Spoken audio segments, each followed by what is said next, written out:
the sauce? I brought the sauce. Who made the sauce? I made the sauce. What's in the sauce? I am the sauce. Who brought the sauce? I brought the sauce. Who made the sauce? I got the sauce. What's in the sauce? Human nature is a master at making a big mess. Thankfully, nature is powerful enough to save us from ourselves. 7th generation Safer Choice certified dish formula helps remove stuck-on food with one unstoppable pack. That's the power of 7th generation.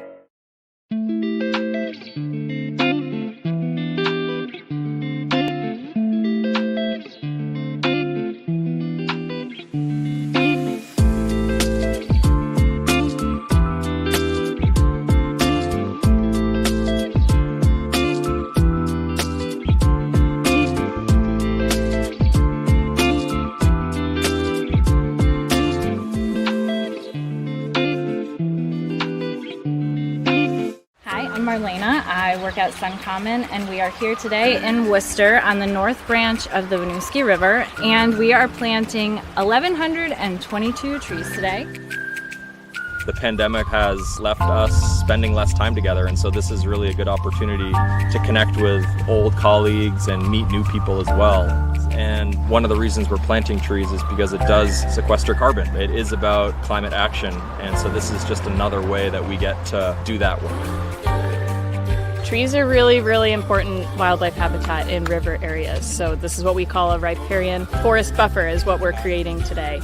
In addition to all the wildlife habitats, this is a really good water quality project to slow down water and let some sediment drop out before it gets to the river. I know that planting this one tree might not do a lot, but when all of us work together, we just planted a whole forest, basically. It's really cool.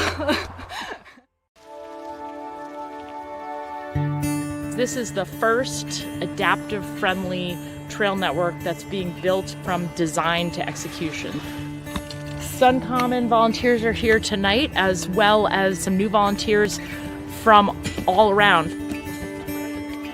If you make a trail that rides well for an adaptive bike, it's going to ride well for two-wheeled bikes as well. My name is Greg Durso, and I'm riding the Reactive Adaptations Hammerhead. There's a lot of common misconceptions when it comes to what adaptive or accessible trails are. For us though, when we say accessible, it just means enough room for our bikes to get down it. So we don't want our trails dumbed down, we just want them just a little bit wider, a little bit more attainable for us to use. I'm paralyzed, I'm a T4 paraplegic, so I can't walk. So this bike enables me to get out there and start riding. When I get out of my wheelchair and I get into my bike, I kind of feel like Superman, and I love that feeling. It gets me into places that I can never get into that my wheelchair can't take me. Sun Common has been an amazing partner in this project. We already surpassed the point that we thought we would reach by the end of the season, and a lot of that's just thanks to Sun Common. It takes a community, it takes a lot of people to be out there, and you're really doing good for everyone. You're sustaining these trails, making new trails, making mountain biking more accessible for everybody.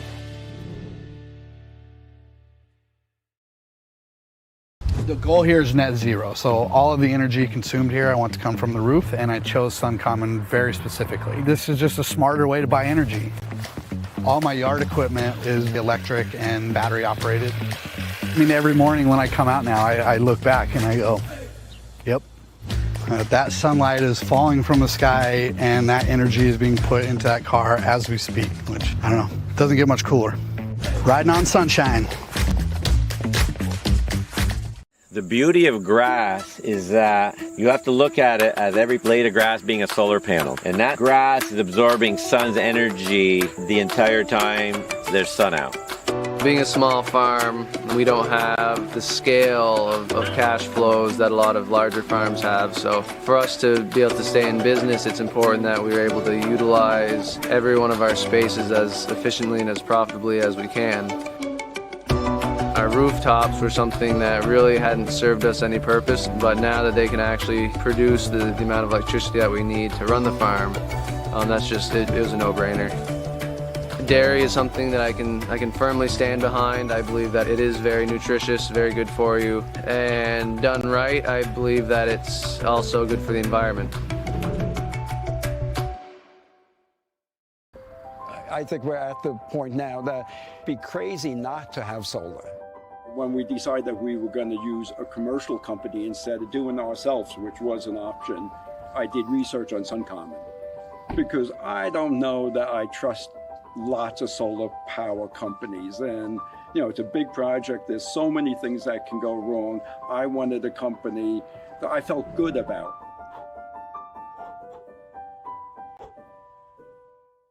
We're filming.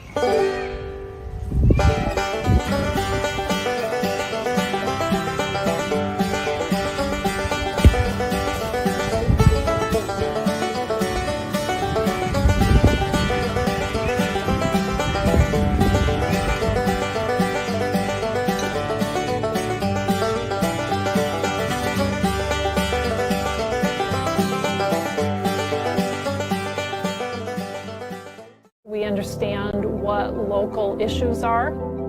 Other credit unions might offer like the VHFA and the Champlain Housing Trust, but it's cool that we have our own product. It's called home ownership made easier. It essentially gets somebody into a house who does not have a down payment. There's a lot of lenders who are not willing to take a look at the type of transactions that are going in there. But the fact is Vermonters live in those communities.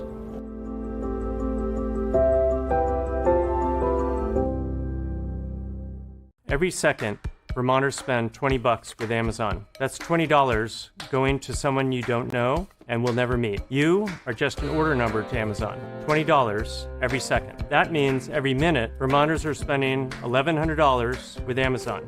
You might as well throw it in the trash. It's time to change. Let's keep this $1,100 in our Vermont economy. Mighty is an online shopping platform that keeps money in the local community. You order things, it comes from independent retailers nearby, it's dropped to your doorstep. Together, we can change online shopping for good. Visit Mighty, MYTI.com to get started. You can make progress by doing the things you love. If you can farm, fight food deserts. If you can surf, surf for racial justice. Like to read? Start a banned book club. Protest with an ice cream cone or project new meaning on an outdated statue. Get in a costume, but try not to get arrested. You have the tools for doing good, and the greatest tool is your own unique flavor. Ben & Jerry's. Make some mother truckin' change.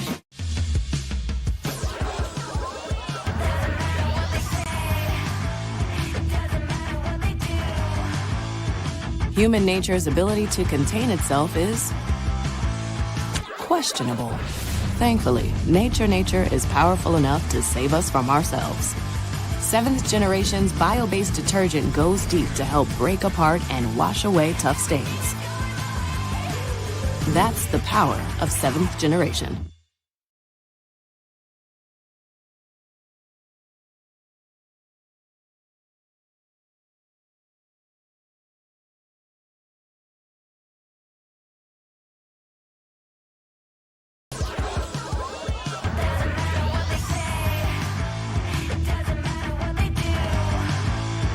Human nature's ability to contain itself is questionable. Thankfully, nature is powerful enough to save us from ourselves. 7th Generation's bio-based detergent goes deep to help break apart and wash away tough stains. That's the power of 7th Generation.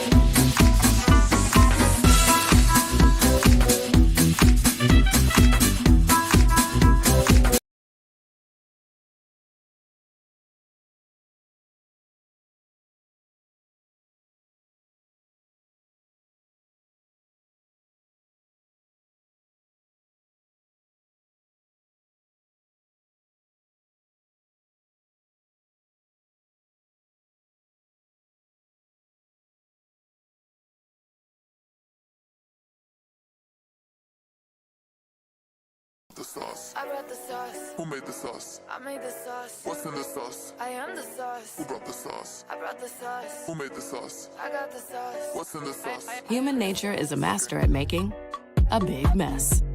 Thankfully, nature is powerful enough to save us from ourselves. Seventh generation Safer Choice certified dish formula helps remove stuck on food with one unstoppable pack. That's the power of seventh generation.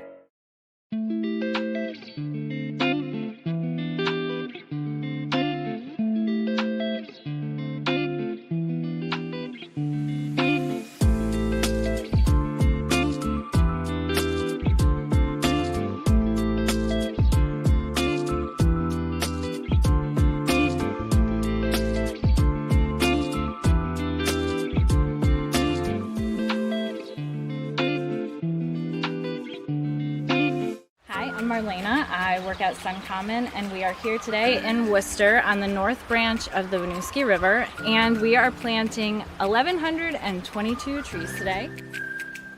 The pandemic has left us spending less time together, and so this is really a good opportunity to connect with old colleagues and meet new people as well.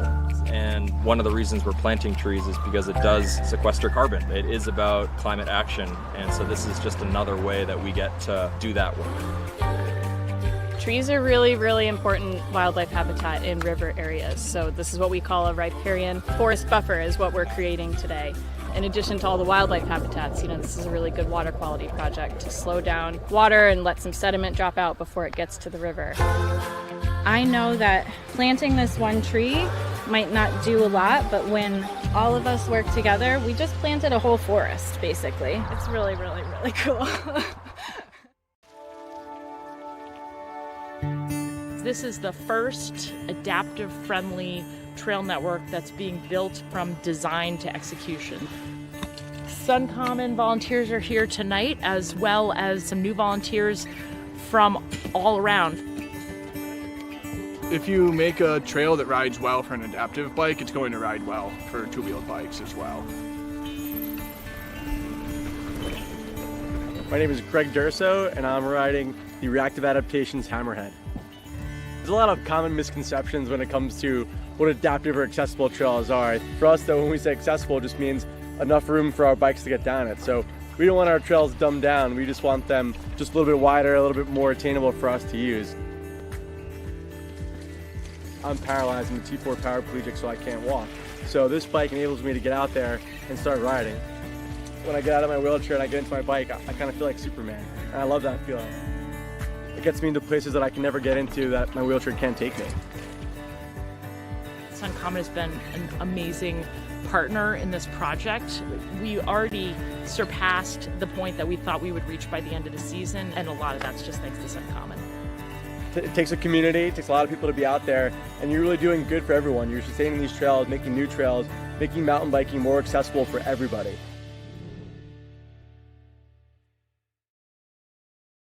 The goal here is net zero, so all of the energy consumed here I want to come from the roof, and I chose Suncommon very specifically. This is just a smarter way to buy energy. All my yard equipment is electric and battery operated. I mean, every morning when I come out now, I look back and I go, yep, that sunlight is falling from the sky and that energy is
We're back at Virtue Field. Apologies for some technical difficulties. Both teams enjoying some of the ball inside the first 3 minutes, with Zach Zenge actually taking a crack for Vermont Green, and now some pressure inside the Green defensive box. That's Rodri to head it away, and Zach Zenge poking it away from Tig Healy. Matt, early impressions of the opening minutes as the Green try to break. Yeah, it's been kind of 50-50 so far. You know, Vermont's had their one chance for there, and then we were noticing, you and I were talking off air, Macadika, I pronounced. I think you got it. Okay, all right. Macadika was holding so much space so wide off of a throw-in, and that's something that I'm going to keep my eye on throughout this match, because it seems like his main role is going to be to try to stretch the Vermont's defense, which has been performing at such a high level for so long. But he's going to make Prego work very difficult to try to mark. If somebody from the middle runs forward, does he tuck in next to his center backs, or does he keep his eye on Macadika and try to shift very quickly? That's also going to have a lot to do with Fisher communicating with him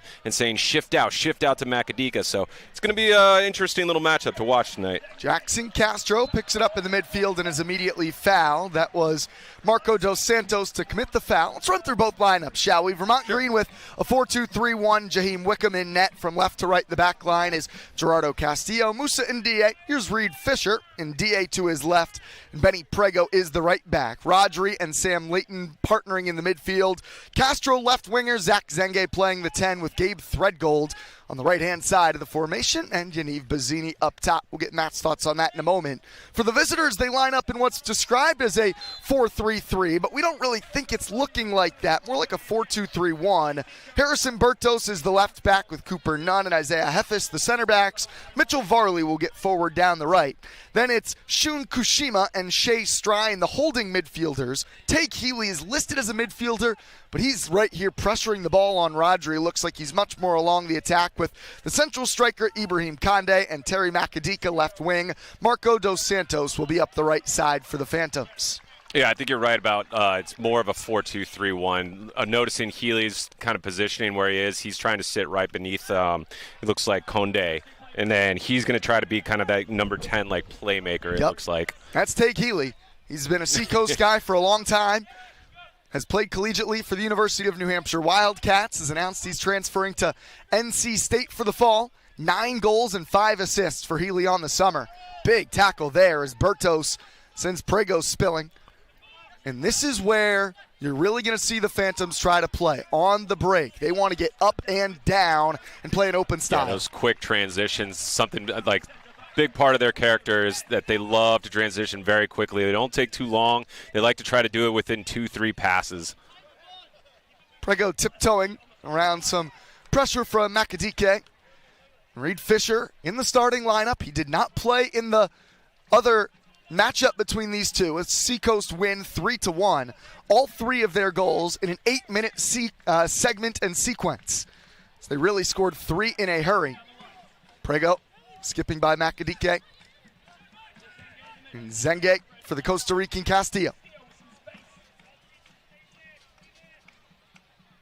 We expect both teams to share the ball, Matt, with chances going forward either way. And there's another foul with Dos Santos being the one involved. The Green Mountain boys to the far side voicing displeasure at Dos Santos' early physicality. And I think based off of the first match during this season, there's going to be different spells of possession, different spells of kind of like the best form that you see, where maybe it's 5 minutes, maybe it's 10 minutes, whatever it is. And that was kind of like what we were talking about with Bazzini, is that today it might be very, very important for him to actually really utilize those skills with him playing with pressure on his back, with his back to goal technically, when he's on the halfway line. Because if Vermont is penned in defensively, trying to win the ball back to get out, he's going to need to hold that ball and try to bring them up. He's not going to be able to just turn and just run at it. Second chance for Jackson Castro to put a free kick into the mixer. Had one from a very similar area inside the first minute. Again to the near post. Bazzini on target from the star striker, saved by Tobias John, the German keeper from the College of Green Bay. A 6'2" man in net. He's got the first save. Of course, it's Bazzini to test him. And yeah, if anything, I think Bazzini, knowing how much power he can probably get on those, he's maybe a little disappointed that he couldn't get just a little more whip with his neck on it. Here's a run from Shun Kushima down the left. The ball came forward from Macadike. Kushima, the starter from Georgia State, towards Conde! And headers for both strikers. Dangerous moments end to end. Conde with 8 goals on the year, barely over the top of Wickham's net. And I don't think we've ever had this matchup in the 3 years where it's ended 0-0. Am I correct in that? Got that and right. We're not even 10 minutes in, and we've already had 2 very good opportunities for a heading goal. 2 teams that have very good defensive records this year. It's not like No. you're talking about 2 teams where the defenses have been poor. Vermont Green have only allowed 6 goals. Seacoast has only allowed 8. 4 of those 8 came in one match against AC Connecticut.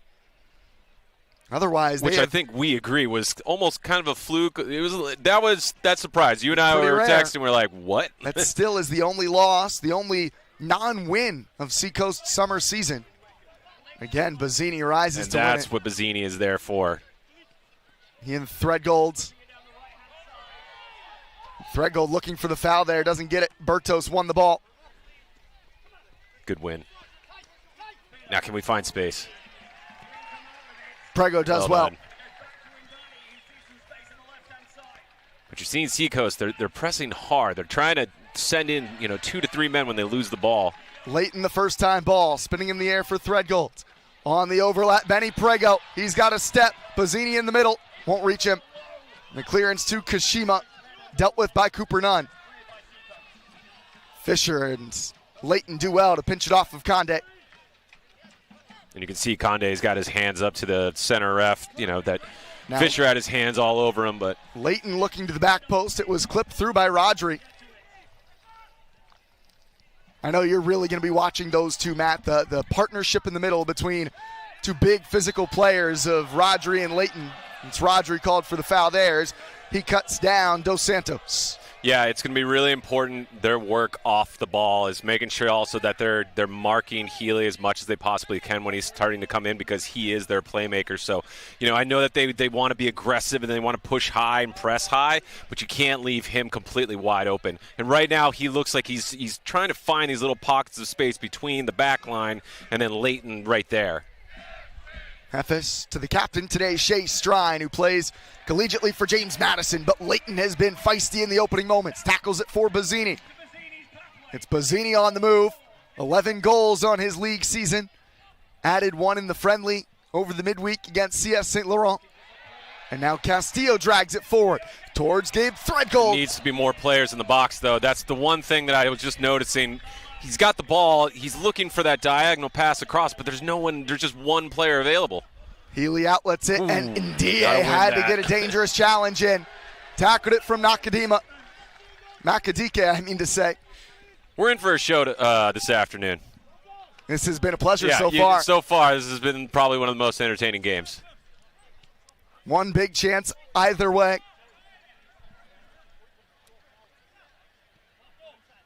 And I mean, I was never in doubt that NDA was going to go in full-blooded on that. You knew once he took I that was just step like, forward. just win it. He doesn't go halfway in. No. You can't go. That's how you get injured. You go 50% in, that's how you get injured. You got to go all the way. DA won the challenge against Makadike. Prego. He's had trouble with Berto so far. But Benny pops to his feet, still with the ball. And a little nutmeg through the midfield. Benny, Prego. Now some space to the left wing. But there's Healy helping out defensively. And this can be a potentially dangerous break here. It's looking almost like 3v3, but Rodri's doing a good job of coming back. Dos Santos trying to send an aerial ball towards Conde. It's actually Healy who goes on the chase, but Musa Ndie beats him to it. And there's Leighton, a big challenge, smacks it out to midfield. And that work rate you saw just from Rodri to get back, that's going to be something he's going to need to do for this entire match. It's going to be a long day for these central midfielders. Strine cool and Kushima for the visitors. Rodri and Leighton for the green.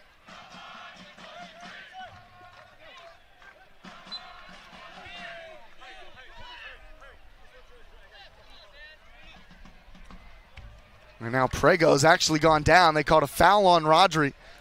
Benny Prego. I didn't catch what had happened. I was focused on Rodri at that time, but I didn't see. Made a great dancing run through the midfield. I wonder if just ever so slightly something happened there. Athletic trainer Kate Harney is being summoned. few different options for the green on the bench today. I think Sebastian Gebhardt would be the most logical. Right. Plays right back collegiately for the University of Vermont. Prego's been on the ground a bunch so far. It's been a physical start to this game. High intensity. And this 11, this is probably the most experienced, and I would say just by the metrics, this is probably the best 11 or the strongest that you can field at this time. So any loss of a player right now, especially Prego, it's not good. He will at least have to come off towards the sideline. It looks like he's doing okay. He's walking fine. Yeah, he's walking fine.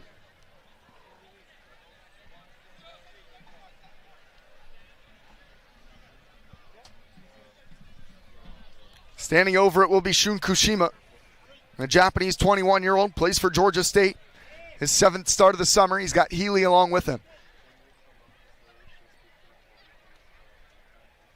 Conde would be the big target here, the 6'1" center forward. It's not a big team like we were talking about, though. It's going to be pinpoint the cross. There's a size advantage, I would say, for the green for the most part. It's Healy, an outswinger with his left. Towards Conde. DL and Leighton were there to meet it.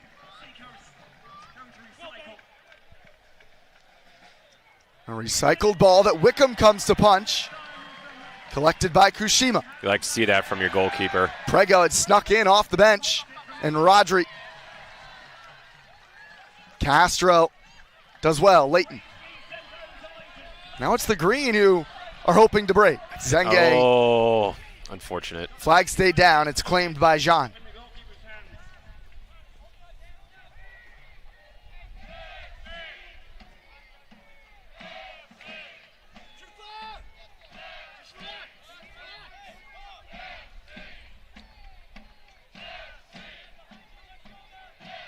Now it's looking like a back three, Matt, where Mitchell Varley, the right back, really going forward, and Bertos here on the left side staying home. Yeah, definitely in possession, it's looking like a back three. Some work for Fisher to do, and Wickham has to play it with his feet. Leighton unable to meet it. Strine collects. That's well done through the midfield for Seacoast. They control it back to their right-sided center back, Hefes.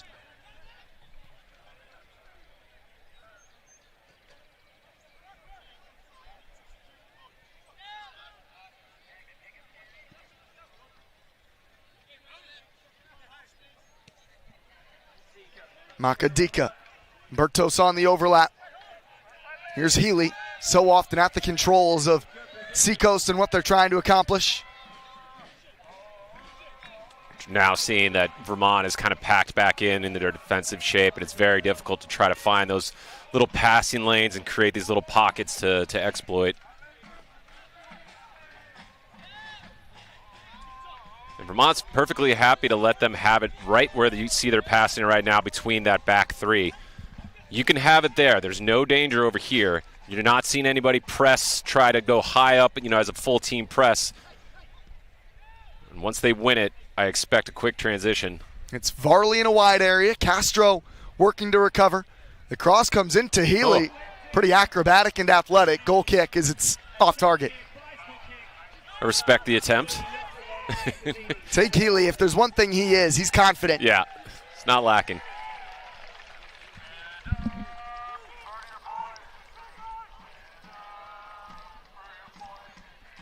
Wickham will leave it for Ndie to take. Wickham is likely the number one choice going forward for the green in net, with Francesco Montali getting the contract with Minnesota United FC2, the MLS next level.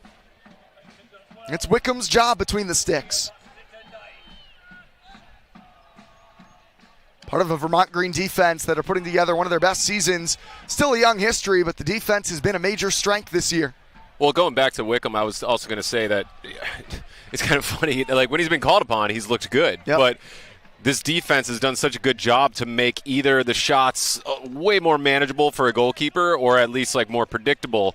So it's all of them together right now that are performing so high this season. Good take by Zange. Threadgold. Castro, plenty of room in the middle with some options. A little too late.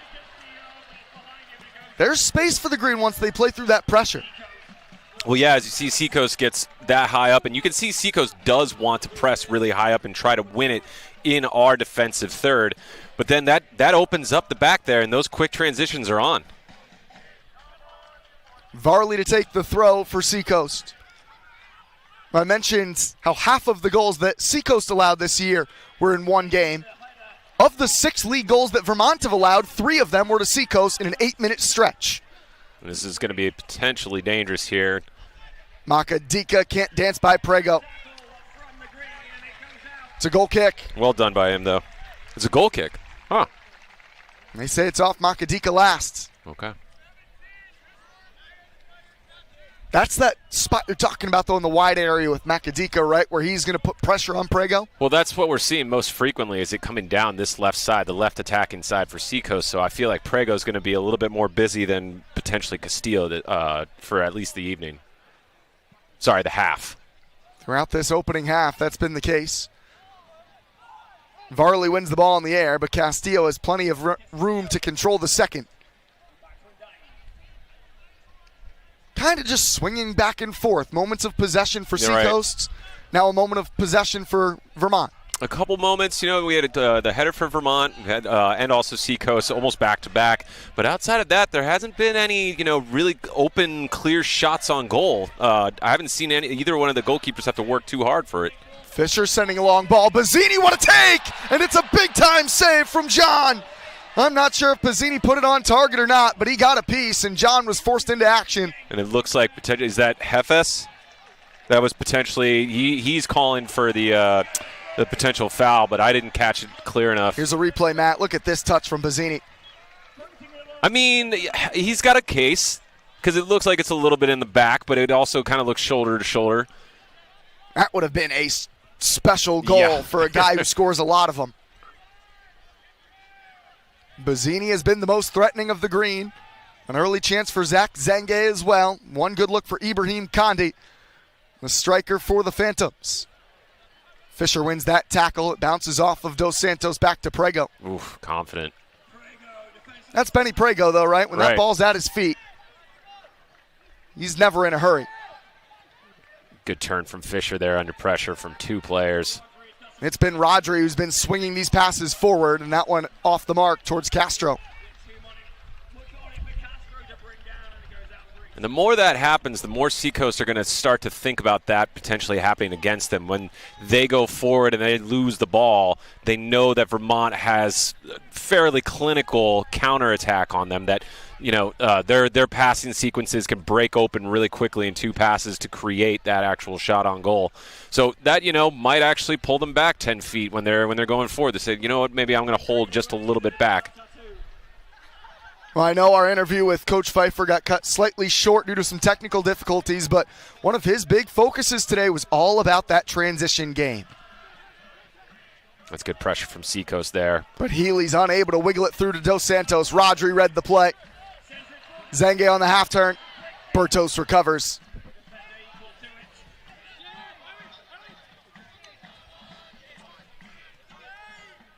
And Bertos looking for the run down the line. Nobody making it. Fisher's going to keep it in play. So far, a good defensive display from both teams, though.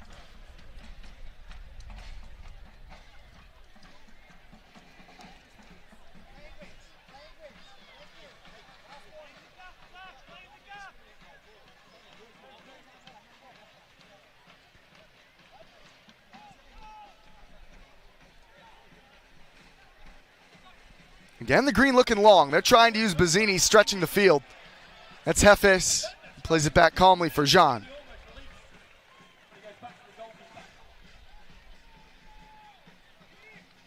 I apologize. I was wrong earlier. This is Noon or Nunn? Nunn. I've got Cooper Nunn is the kind of the blonder hair. That's who I was referencing earlier. Conde and a tangle match with foul. Fisher. It's on Reed Fisher. Set piece for the Phantoms.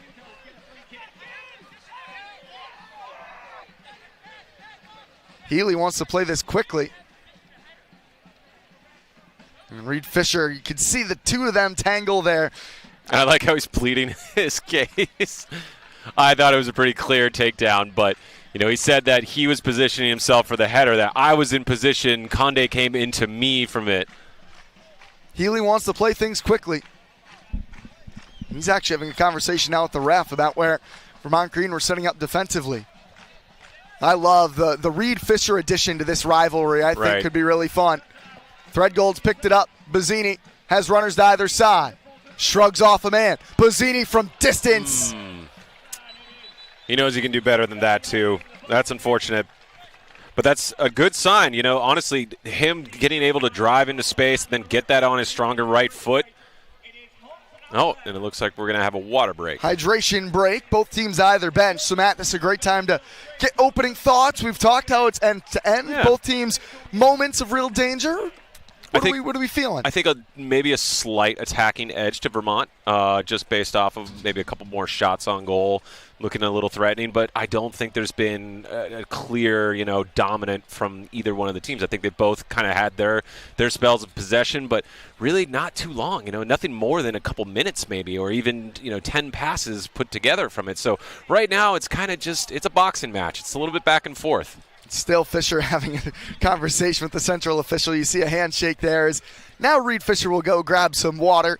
This match always has a level of fire and intensity to it, and I think we can feel that too in the opening 25 minutes. Yeah, absolutely. And I think it was maybe a little less. It's been more respectful than I maybe had thought. I thought Western Mass was always kind of. There was almost a little bit of bad blood that I didn't understand where it came from. I was like, I guess there's some rivalry between Vermont and Massachusetts. Talking to some around the league, somebody told me recently that Western Mass play like they're in CONMEBOL. They feel like they're a very South American type of team, and these two are a little bit more willing to play end-to-end and try to play through each other, I think, than maybe the Pioneers. You're saying we got a little more of a Euros display here versus the Copa. Possible. Yeah. I would say Euros group stage maybe. These knockout stage ones have been quite cagey. This has been open though. Where in transition could either team find advantages? Advantage. That's a great question. Honestly, I just want to see. We're starting to see a little bit more Bazzini come into the match. So for Vermont specifically, him getting on the ball, checking into it, whether it's coming from Wickham or if it's just coming from the defense, and then you're starting to see he's getting either time to turn or he's able to actually find the next pass, the immediate pass, the layoff potentially from there. And that has created a couple different good opportunities. They're getting into dangerous spaces, so I want to see more of that. Same exact thing that I would actually like to see out of Conde from Seacoast. When he's on the ball, you're starting to see Seacoast can then start to send more numbers forward, and then they start to look a little bit more threatening. But I think it's very similar between the two of them. Seacoast getting to put it back under play. It is their goalkeeper, Jean. Starter this year for Green Bay, 6 shutouts on his season, just under a goal allowed per game. He's split time in net this summer with Matthew Tibbetts, the starting keeper for American University. And deep ball towards Conde. Fisher, the step. Leighton and Rodri have been very involved as we expected. I think Rodri, especially off the ball defensively, has been doing a really good job, but I want to see him get on the ball just a little bit more now in this remaining 20 minutes of this first half. Again, asking a lot of Bazzini. It's the header from Nunn. Zenge. And Rodri in a bit more of a forward area. Plays it conservatively back for India.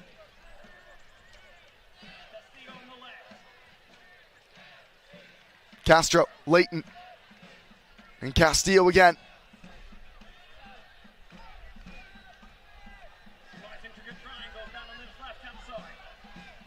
Can Leighton switch the play? He wants to do so.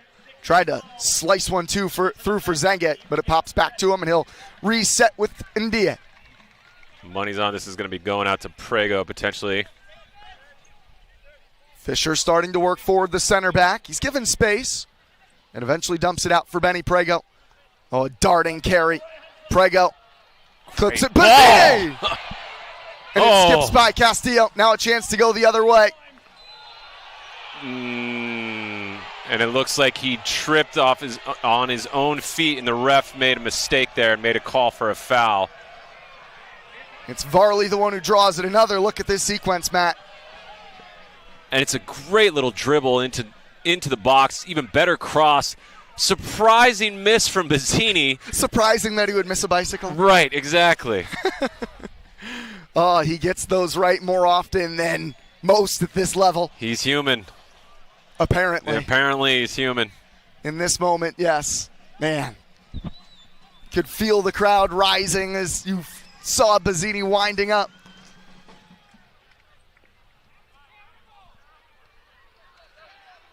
Layton wins a few in the air. Kashima.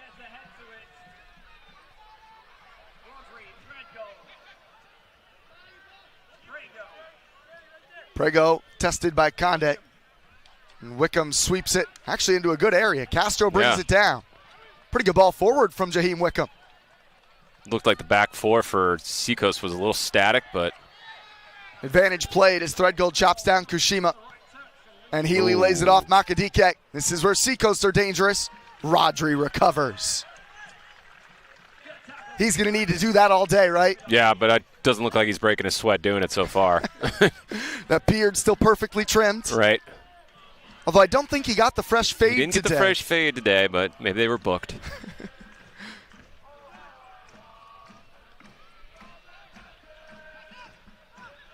It's the Australian Sam Layton. He and Rodri have formed quite the partnership. Daniel Pacella, who's available on the bench today, has been out for a bit of a stretch.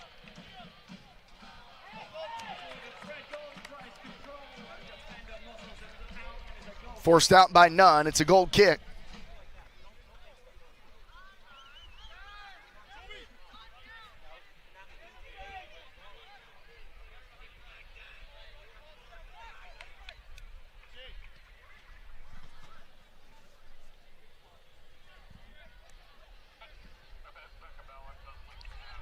Great interception there from Layton. Conde went to ground on a shove from Ndie, but Layton has been reading the play quite nicely. Almost snuck through towards Castro. Bazzini controls it. Rodri. And you're just starting to see one of those, it's a little bit of a longer spell now for Vermont. Castro sending one towards Bazzini. None dealt with that. Makadike and Healy able to beat Threadgold to it. Here they'll test Reed Fisher. It's Conde. Fisher wins that one cleanly. Maybe all his politicking finally helped him out, and he's got words for everybody. Yeah, he wants all that smoke. Pinched off of Benny. Healy went to ground wanting a foul. And Ndie thought about it, but good decision holding off. It's Varley going forward. Conde again goes to ground with Fisher contesting him, and you can see what Reed Fisher thinks, telling Conde to rise to his feet.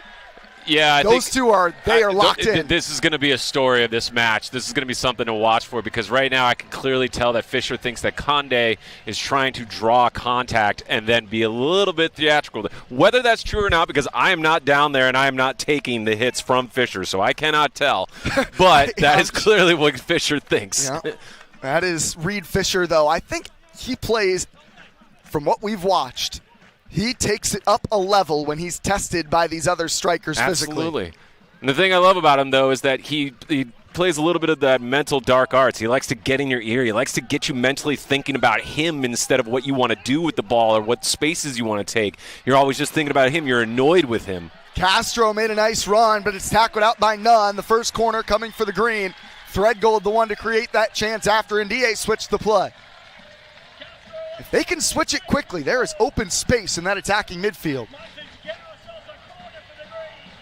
But my fear is that the longer that this goes on, one of these chances needs to go in, because the longer it goes on, the more it goes into the back of your head, and that you get a little scared of that potential 1-0 loss. Castilla will take the corner. Let's see if Reed Fisher can win another one of these balls in the air, huh? Can they test John? That's to the near post. Layton! Sam Layton has opened the scoring. The Australian makes it 1-0 green. His second. Out of nowhere, too, because I was watching Fisher the whole time, and I did not see Layton come from behind. Caught me off guard, Brian. Sam Layton off a corner. And it looked like Fisher had kind of taken the run a little too early, and I thought it was over, but it was actually, it pulled the space open for Layton to come in and attack that. Sam Layton at the near post makes it Vermont Green 1, Seacoast 0. You asked for them to bury a chance, Matt. It's a gift, Brian. It's a gift. Man, Sam Layton is becoming quite the player for this team, isn't he? Quietly, like I said, 7, 8 out of 10. Here's another look. Yeah. Fisher clears out space at the near post, and Leighton just follows him. I thought it was over because I thought he went a little too quickly. It didn't look like, was it Prego that took the corner kick? Castillo. Yeah, it was Castillo that took the corner kick, and I thought he had delayed just a little too long, but I think it was all drawn up that way. Beautifully done from the green.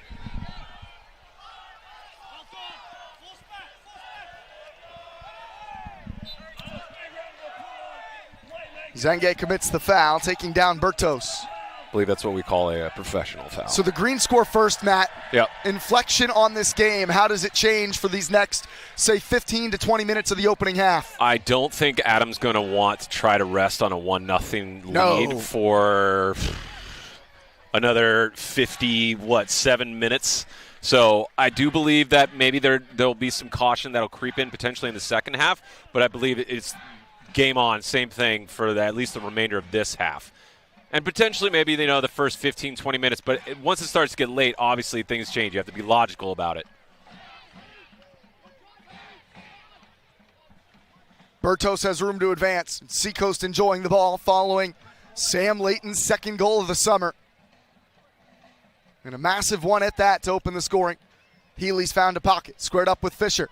Conde! Off the posts! That caught a piece of that woodwork. And that would have been just an absolute dagger to the balloon if, Seacoast is able to score so quickly after such a, momentous goal just from Vermont. What a run from Dos Santos, and Diaz there to meet it. And he gets taken down from behind by Healy. The Green do not like that. Healy immediately up to apologize to Musa and Diaz. That was a challenge through the back of Musa, no doubt. Here's another look at this chance for Conde. And it's not far either. Ibrahim Conde, who's got 8 goals on the year. He has formed an electric partnership with Tag Healy. And that was just a little wake-up call right there for Vermont. It's like, okay, we just had our little party for the goal. Now it's time to lock in. I am so impressed by Seacoast's ability to score. There's another look at the challenge. That's letting Vermont off by making that challenge. So I'm sure NDA will take that and take his time getting up. That will not be the last we hear from Tag Healy today. I can promise that. Zenge. It does have the legs to meet Prega.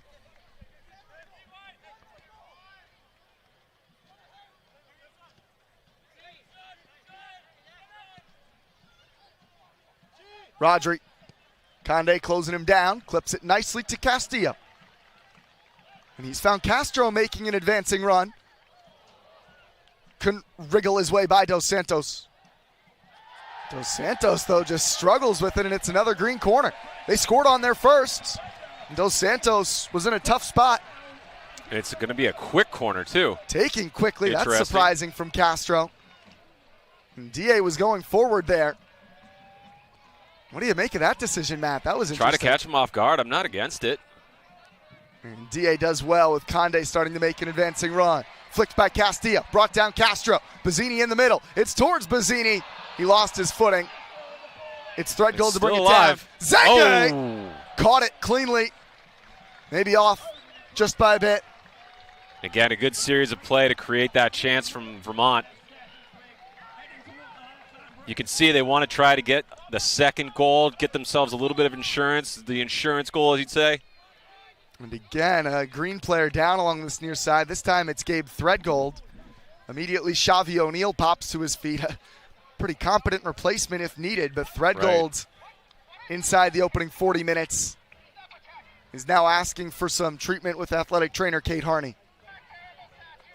You'd think that potentially Adam would want to hold on to O'Neal into the second half, maybe just drain the left back for Seacoast, and then all of a sudden you've got to try to mark O'Neal. You unleash Xavi O'Neal. Yeah. Nick Lockerman is also loosening. He's a very competent replacement as well. Doesn't have quite the blazing pace of O'Neal, but as talented as they get with the ball at his feet.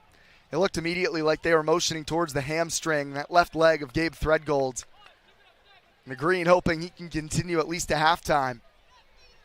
It's a hot summer day, no doubt, in the 80s, sun beating down on this summer afternoon. Yeah, this is when your fitness really comes in, like at this point in this type of weather with this type of humidity, How well have you been training? How well have you been taking care of your body during this summer? It was an interesting because I was watching Leighton, and I actually do think I've noticed him just get sharper and sharper and sharper every single week. I remember the first week it was very simple. He was playing, very conservative, 10, 20-yard passes to his right, to his left, kept it safe. Nothing wrong. It was what he was in that lineup for because he had Rodri who was playing as this almost roaming 8 next to him. But I've noticed that he's now getting forward more. Obviously, he's got this goal today, but this is his second, actually, corner kick goal, his headed goal. And he's growing more and more as the season goes on. That did not look good for Gabe Threadgold. Needed assistance getting off the field. Again, in great hands with Kate Harney down there, but it's Xavi O'Neal, a replacement in the 39th minute of the opening half. Well, that's a different player now for Seacoast to deal with. Xavi might be the fastest man out there on either side. Yeah, I got a feeling Bertos is going to have his hands full. Bertos was probably getting the best of Threadgold throughout this first half. It's a different challenge for him now. I think Xavi's got a little more, what would you say, timber on him. He's a little bit, looks a little bit stronger, yeah. There's a little something extra to the youngster from Boston College. Xavi, who's tied for the team lead with 3 assists, has 1 goal, coming off a brace in the friendly against the friends from Montreal, CS St. Laurent.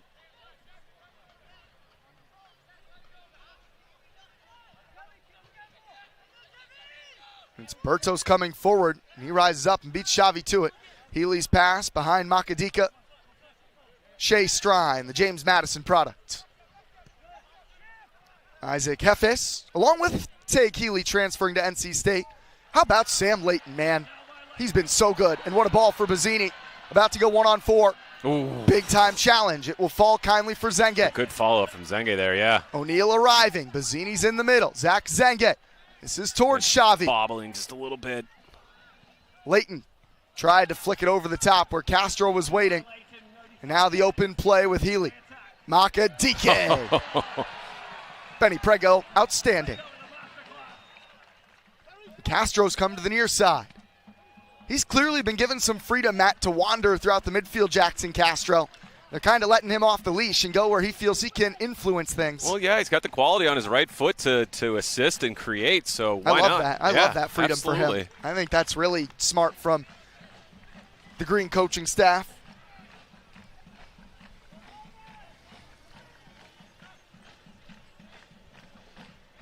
As it stands, the Green would pick up 3 points. Of course, so much time. I would be surprised if this match ended 1-0. But as it stands, the Green would get their 9th win of the year, go to 29 points, 1 shy of Seacoast, 2 shy of what would then be division leaders, Western Massachusetts. Still, of course, 1 match remaining between the Pioneers and the Green this season. Well, Sam Leighton has obviously been the star of this opening half. I'd say so far, yeah, man of the first half. Yeah. The goal, but also I think he's been impactful. Yeah, exactly. In the midfield. All eyes were, is presumably on Rodri in that middle of that field, but Leighton, has really just taken this match, this first half. Good touch there from Makadike, the All-American at the JUCO level, making a good run. Healy with Fisher closing. Fisher! Oh, no. Oh, it's off the bar! Almost Fisher's clearance, deflect off of Healy, and almost went in the back of the net. Chaos. Heart and mouth moment there. It was a good challenge from Fisher. Healy just able to find a deflection. Then I was just thinking, I was like, well, Fisher, I think is like a close second. Like, I thought he's been really good so far and commanding that back line. I was like, oh, that would have just been so brutal. The goal probably would have gone to Healy. Yeah, it would have. Would have been a very classic Tay Healy moment. That guy has just tormented the Green throughout his Seacoast career. He's been playing for the Seacoast club at this level at USL2. I remember he was 17 that first summer. A youngster was just headed to the University of New Hampshire at the time, and he was the man controlling things for the Phantoms. All I remember of Seacoast is freezing my butt off, coaching the U14s. Yeah, you have different memories of them than I do, I guess, in that way. No playing, just standing there in the cold.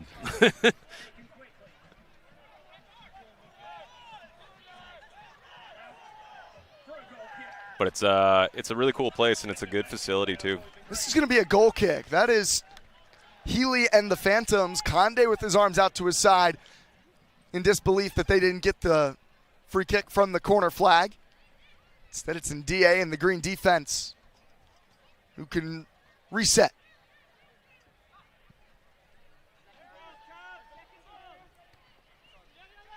Bertos and Bazzini battle for that one. Ooh. They're going to bring it back for the foul on Leighton as he cleaned out Shea Strine.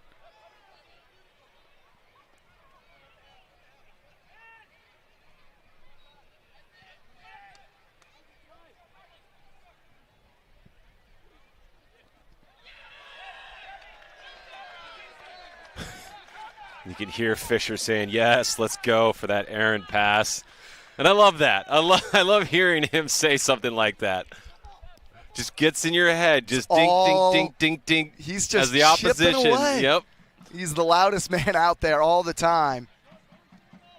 Now the green will play through pressure. Oh, it's Leighton who has real trouble. Tag Healy picks it up. Healy's equalized. Leighton the giveaway. Tag Healy with his 10th goal of the summer. It's 1-1 late in the half. A miscue from the green, and Seacoast take advantage. And it's so unfortunate because we've been, singing his praises for his first half performance, and it's just one lapse in concentration, one moment of lapse in concentration there, and there's three players all around him from it. Maybe you could ask that Wickham just play the ball instead. I understand that they want to play, out of the back, but look how many players are all around him. Potentially just go long, especially at this late in the first half. I think the responsibility can be shared a little bit around. Leighton was obviously immediately showing his frustration with himself, looking skyward. It's the green who hand a goal right back to Seacoast, and the man who almost always finds a way to end up in those spots, Healy, punishes Vermont. Tied at 1. Should have a pretty substantial bit of extra time here with that hydration break. And a big challenge there as Zenge and Strine got tangled up, and Strine, the captain, going to get a yellow card in the book. He disagrees, but that was a great turn. Is it the first card of the match? Okay. First card. In fact, surprising. Seacoast's first card across 2 matches against Vermont Green. They did not get a card down at their place. Here's a look. Yeah, he just reaches in with the left. I think that's a pretty clear yellow. It's a bit cynical. It's a yellow. And a chance for the green and their big boys. We kind of thought they might have an advantage with some of their size on these free kicks today. And that's how they scored earlier off a set piece with Leighton. Zenge clipping it deep. That's Fisher. And Rodri the strike. Now Bazzini brings it down towards Ndie, who will have a hit. In the end, John able to claim the harmless bouncing ball. And that's something that they can maybe talk about at halftime, is every single time that they've had a corner or they get these set pieces near it, they've looked dangerous in the box. They have been the better team in the air.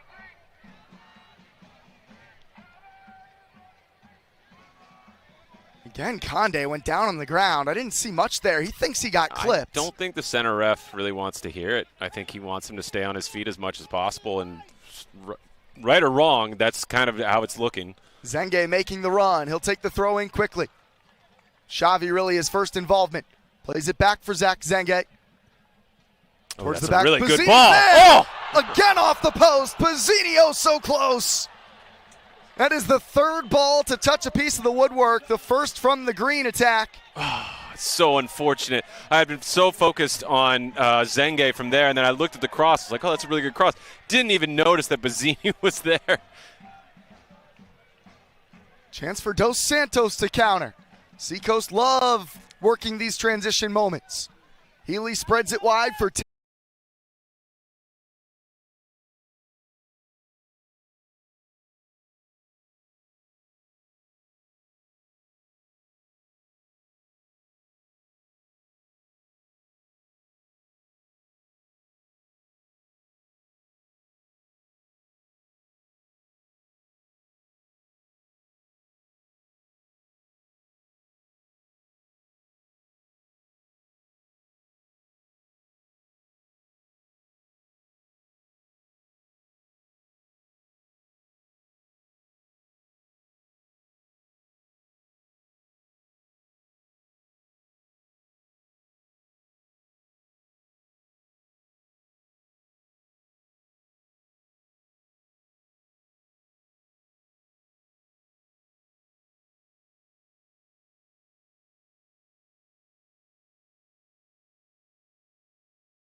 Manager and sporting director Adam Pfeiffer. Coach, where's the energy at? Welcome back to the Vermont Green FC pregame show, joined by manager and sporting director Adam Pfeiffer. Coach, where's the energy at right now? Big game today against Seacoast. Is it nervous energy, excited energy? Where do you fall as we talk pregame? I think probably all of the above. Obviously the guys are incredibly aware of what's at stake today.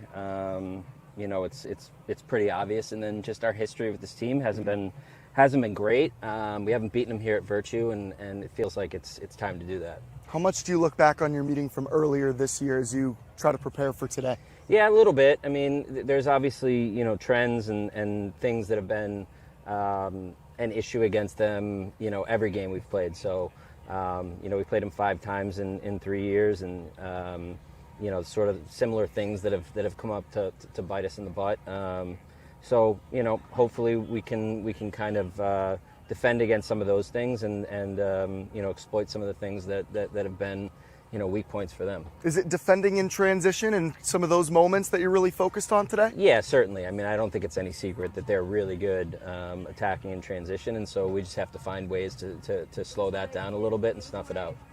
Looking at your group, Yaniv Bazzini's been the leading scorer. What are you looking at trying to break Seacoast down, and how do you approach that, knowing they can be dangerous going the other way and knowing they're also going to be pretty focused on Yaniv themselves? Yeah, I think for us, it's sort of our other attacking players that need to have big days, both sort of countering their counterattacks and then also having some production. I mean, we've scored 3 goals on them in the last 2 years, and Yaniv has all of them. So it's time for somebody else to kind of break through and impact the game in that way as well. 2 teams that are so familiar, both with playing against each other in their college levels and then with familiarity over the last 2 seasons, many familiar returners on both sides. How does that impact today's match?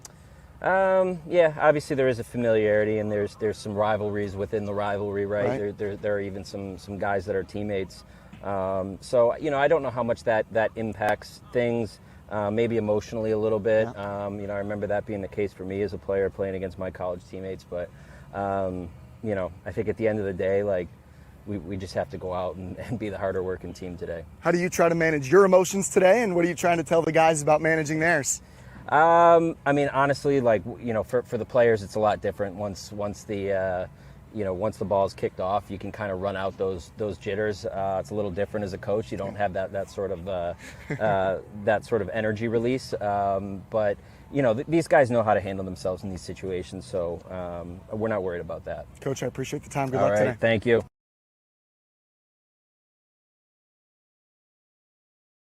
The sauce. I brought the sauce. Who made the sauce? I made the sauce. What's in the sauce? I am the sauce. Who brought the sauce? I brought the sauce. Who made the sauce? I got the sauce. What's in the sauce? Human nature is a master at making a big mess. Thankfully, nature is powerful enough to save us from ourselves. 7th generation Safer Choice certified dish formula helps remove stuck-on food with one unstoppable pack. That's the power of 7th generation.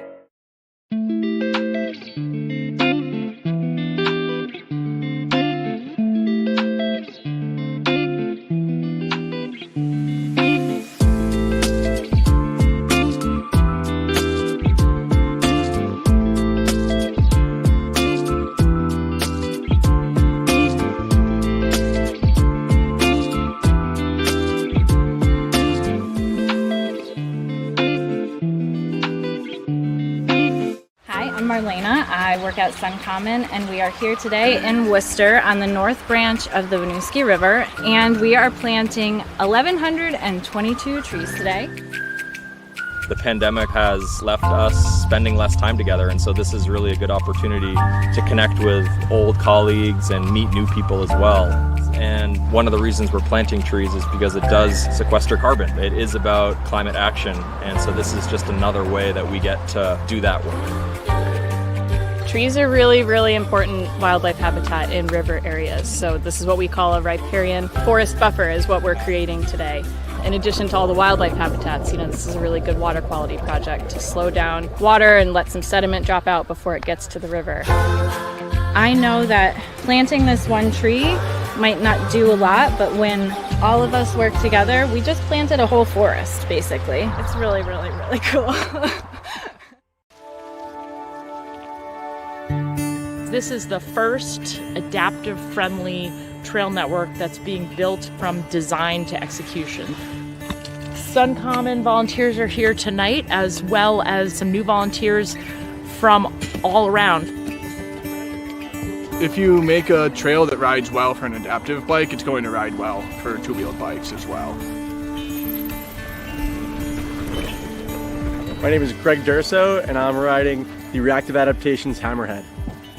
There's a lot of common misconceptions when it comes to what adaptive or accessible trails are. For us though, when we say accessible, it just means enough room for our bikes to get down it. So we don't want our trails dumbed down, we just want them just a little bit wider, a little bit more attainable for us to use.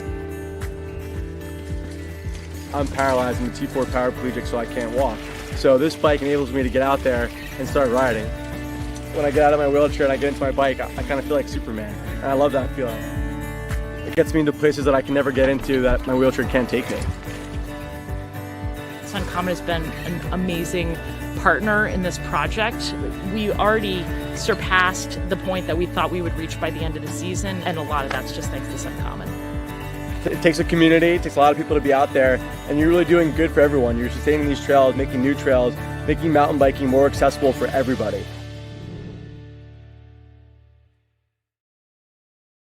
The goal here is net zero, so all of the energy consumed here I want to come from the roof, and I chose Suncommon very specifically. This is just a smarter way to buy energy.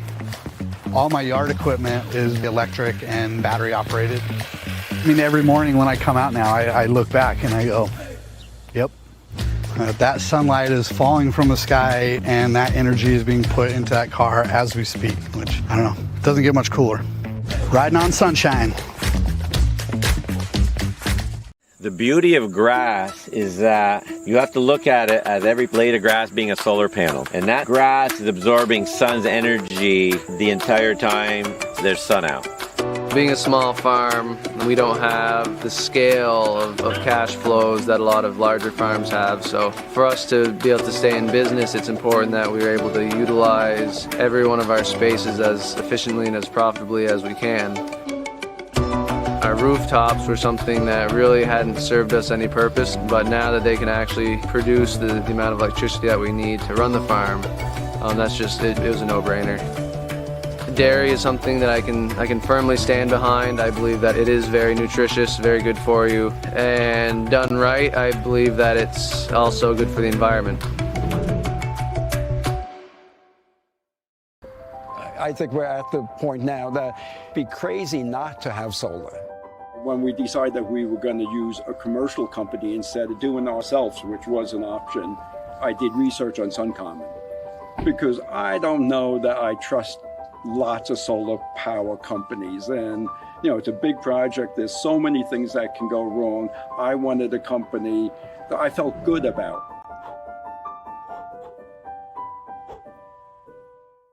We're filming.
Back at Virtue Field for the second half, 45 minutes to play between Seacoast United and Vermont Green FC.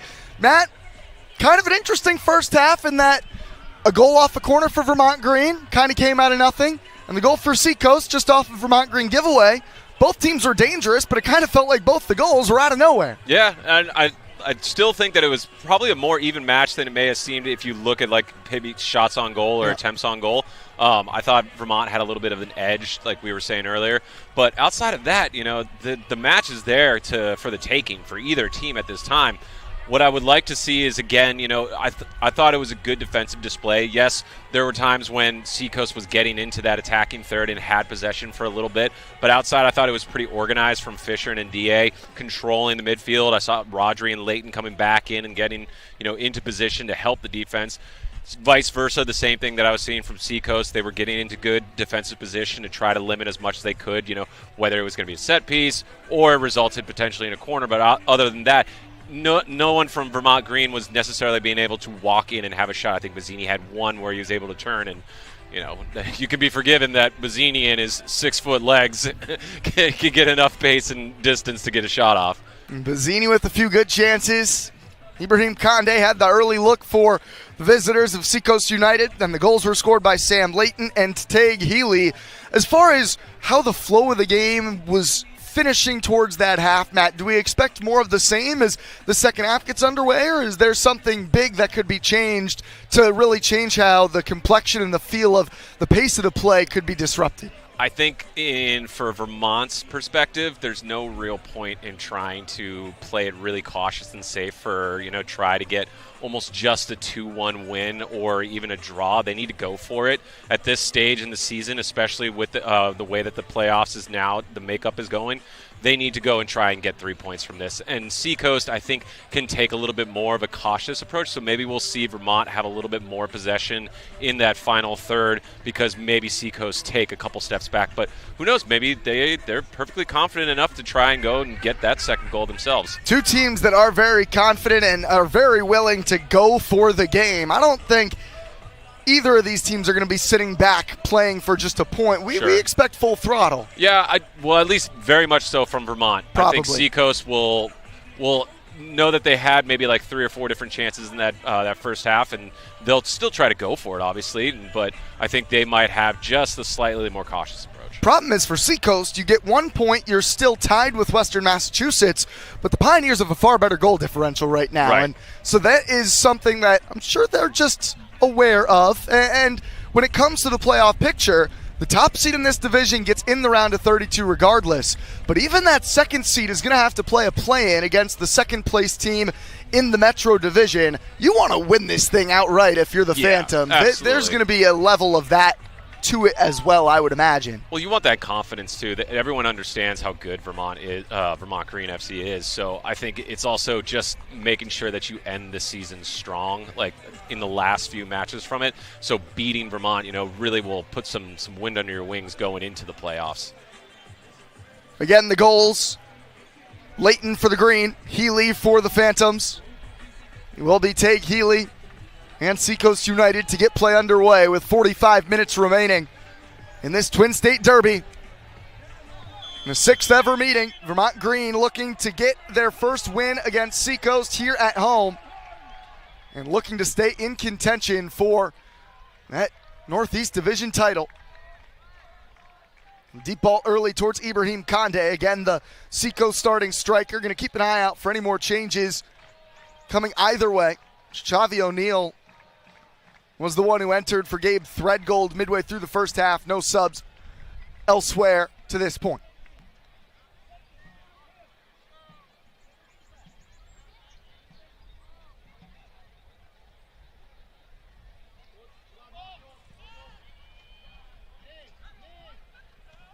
It's a good win from Nunn there. But Zenga won the second ball, and Bazzini over the top. Jackson Castro on the advance, and John right on the edge of the penalty area snatched it. Just had to tiptoe and just right, kind of looked down at his feet after he picked the ball up like, oh, I was in the right spot there, right? It's good goalkeeping. The Green have been dangerous playing those deep balls for Bazzini. He's done well, right, to make at least a play on a lot of these long balls? Yeah, I thought he's done exactly what we were kind of talking about. What I was expecting is he's checking in towards the midfield, especially those long balls from Wickham. He's winning them. He's either flicking them on or he's taking them down and bringing, the next player next to him. Either he's laying off underneath him or he's getting a turn and playing it out wide. That's exactly what you want out of, a strong number 9. Rodri can square up. Castro makes a good run. Flicks it for Leighton, who slides towards O'Neal. Good step from the left back, Bertos. And now Healy. Conde. Dangerous play here. And it's coming through for Dos Santos. Dos Santos drags it wide. What recovery from Musa Ndiaye. But he gives it away for Healy. Healy's strike goes wide. An outstanding recovery from Musa, Matt, but then another poor clearance. There's a scary break from Seacoast there. You saw Conde did exactly what we were asking Bazzini to do. Lays it off just underneath him. It's a 1-2, and then it's a breakaway. It is still end to end. Not that this would change between two sides that both love to score. Both are very dangerous, clinical finishers, speed down either wing. And it's again Wickham hammering it in the direction of Castro this time, met out of the air by Jefes.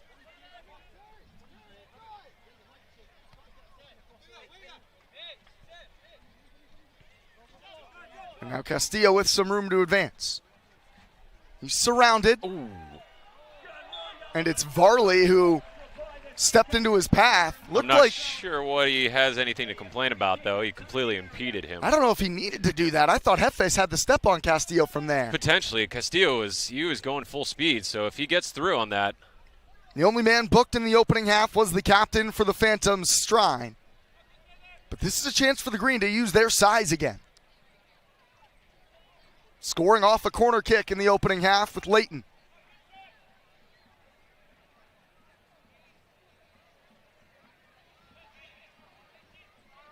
And this is nice to just notice this. Vermont now scoring towards the gymnasium with all the locals sitting on the hill.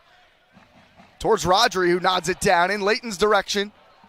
But it's taken out of the air before Zenget. Potentially dangerous break here. It's a good ball. Oh, I thought that was going to make it. Those outlet passes from Healy always feel like he's going to find feet. It's a potential red flag, something to keep an eye on. Rodri's ball. Well done. Collected by Castro. Square ball Zenget. Two of the Green number 10s linking up. Castro the cutback. It's Varley who stabs it out. The central referee was hesitating. It is a corner. I think he was just waiting to make sure that his AR would confirm it. You can see a little frustration from Castro because he wanted to keep that ball in play and play that diagonal ball across that dangerous ball back in the box. But as we saw earlier in the first half, these set pieces, these corner kicks especially, have been actually dangerous. What do the Green have cooked up here?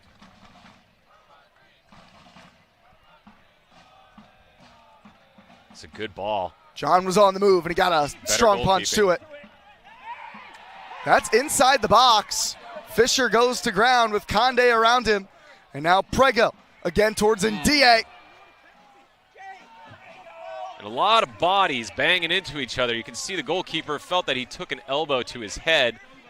He's gesturing to the center ref there. I didn't actually quite clearly catch what had happened with, was it Conde and Conde Fisher? and Fisher. It was Fisher at the inside positioning, and then Conde kind of clipped him from behind. There was contact. Fisher goes to ground. Center ref had a pretty clear look at it. I thought so, too. Maybe he was looking at the goalkeeper that was on the ground at the time. I'm not sure. And still down on the field is Tobias John, the German keeper. Looks like Bazzini's over having a chat with him as well. The Green bench is still up and hot over the lack of penalty. And, of course, it's Reed Fisher involved. Right. Just has a knack for sticking his nose into the mix. If there's any housery, I'll remove the first word to be done in a match. It's you could probably assume Fisher's involved in some way. And actually, they're going to bring out Kate Harney, the athletic trainer, to have a look at Tobias John. Saying he got hit in the head. I didn't see that at all. And there was chaos going so on. many bodies in that middle. That does allow most of the field players to come and grab some water. Yeah, the sun is out. It is getting hot.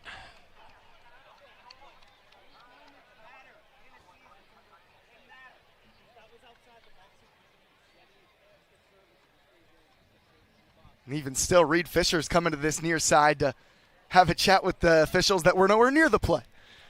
Which is why I think he's got a smile on his face and he's not giving an earful because he understands they couldn't have seen what had happened from all the way over here. They do expect the center ref, though, that had a clear look. He had a great view, and so in that sense, I think you trust him to make the decision there. Was Fisher maybe looking for that contact? It's tough to tell from our vantage point on that one. There was certainly contact, and both men did go down, and it was definitely inside the box is all the context we really have for you on it.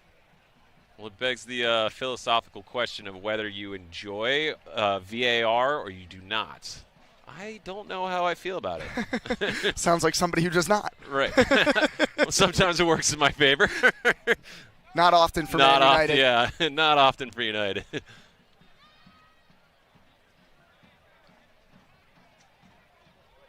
So a pretty substantial delay after the Green had a flurry to open this half coming off a corner. And it's now Yaniv Bazzini who's still having words with the back line of Seacoast.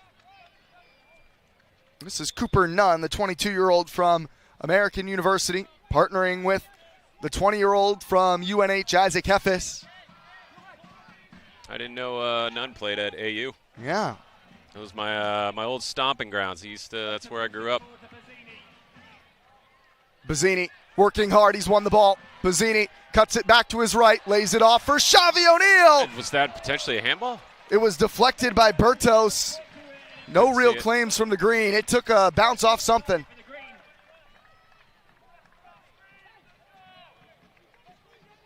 But again, a dangerous giveaway there. Physical play from Bazzini Right. to lay that off. Must have been a good block. No real claims from O'Neal for a handball on Bertos. And the central ref is letting everything go right now. He's letting this one ride. Real contact between Leighton and Healy. I thought he was going to give the foul. Rodri under pressure from Dos Santos for Fisher. No lack of entertainment today. No, this is going to be a delightful second half. Feisty match so far. July 4th was this week, but we've got fireworks for you. That was corny. I'm sorry. No, I loved it. Okay. I'm all about the corny and the dad jokes. All right. Let them fly. That's why we get along. Yeah, let them fly.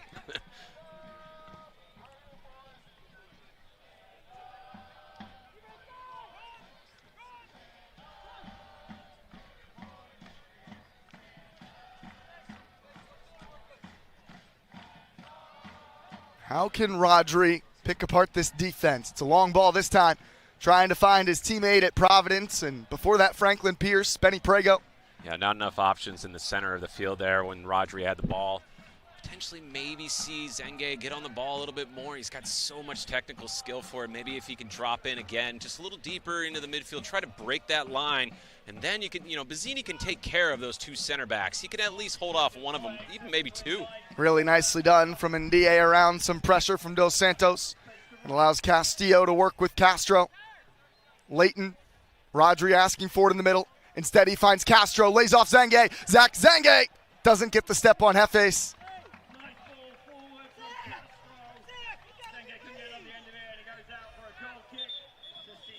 And now it's Castro who goes to ground, holding spot on his lower body. We've already seen Prego pick up a bit of a knock. He's stayed in the match. I'm not sure what the yellow card was for Castro, though, from the center ref. Did he just get carded? He just gave him a yellow card, and I'm not sure what the reason was for it, but it looks like he's gesturing that he needs to be substituted. He immediately went to ground, that left hand holding the back of his leg. It would be a big loss for the Green. Some injuries, too, they can just be really minor, and you might be able to play through it if the weather permitting, but it's so hot. It takes a toll on your body. You're dehydrated, and that's when your muscles start to kind of give away a little quicker.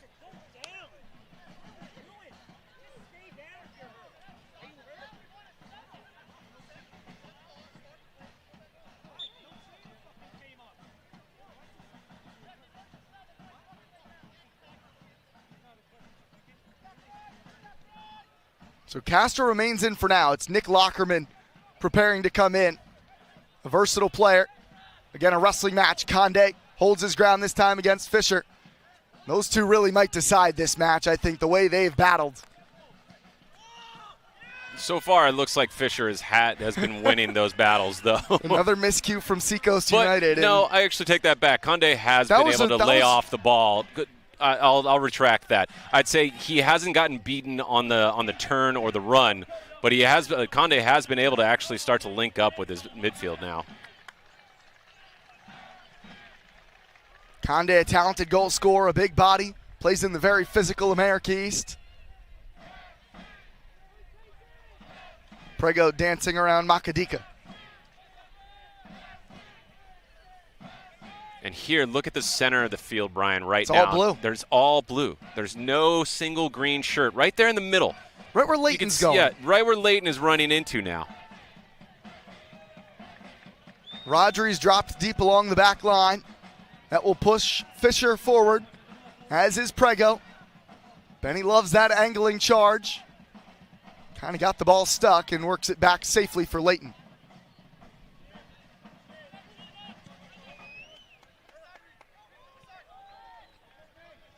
Introduction there for Lockerman.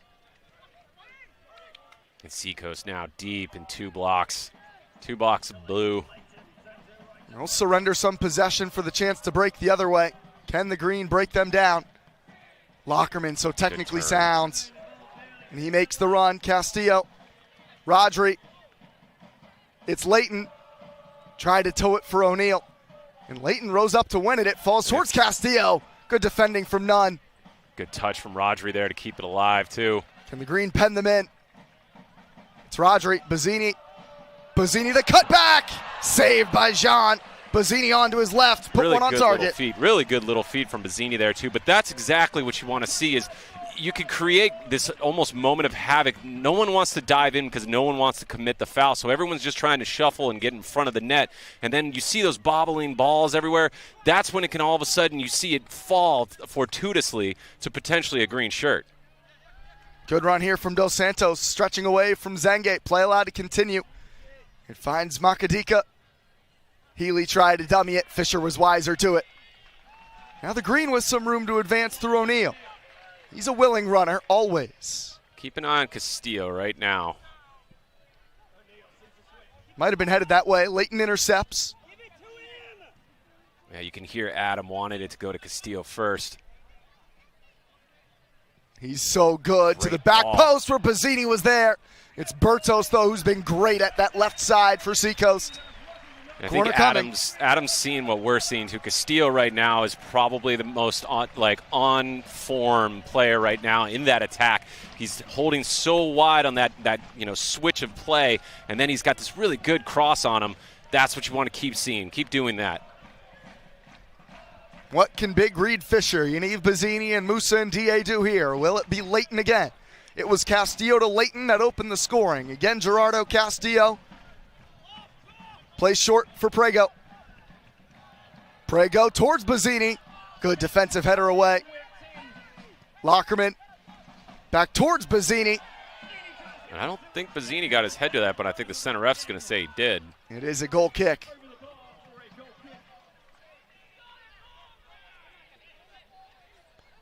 No real argument from Bazzini.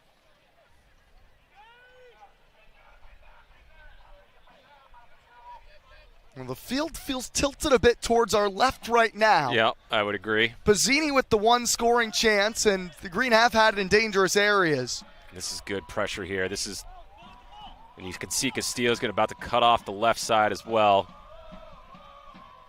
Not a lot of room to go anywhere. Leighton wins the throw-in.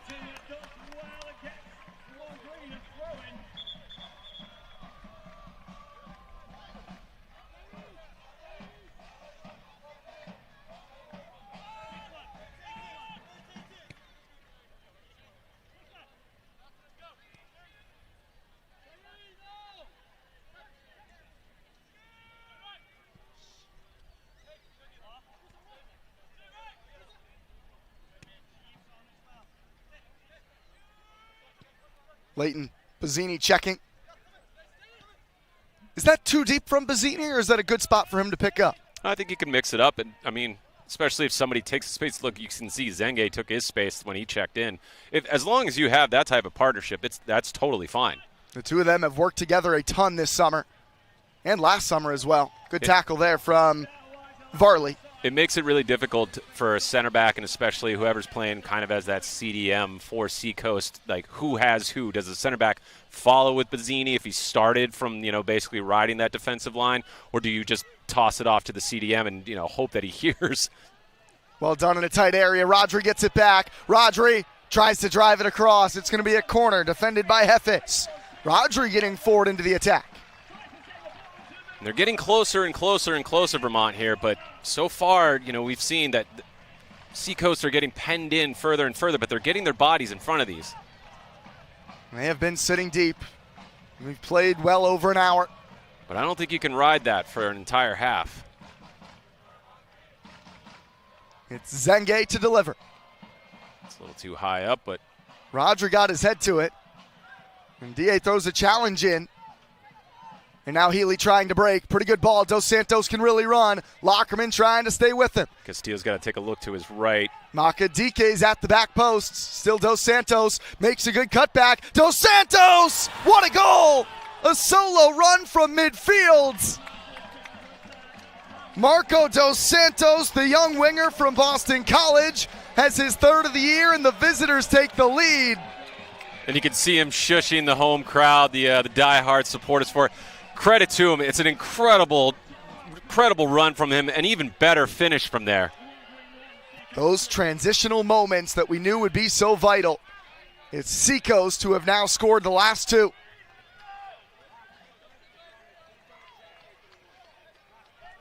And now you're going to have to see Vermont really go for it. Now if you're down 2-1, you basically have to throw the entire kitchen sink at this point. You want 2 goals, so you need to get that second goal quickly and then have enough time to get that third.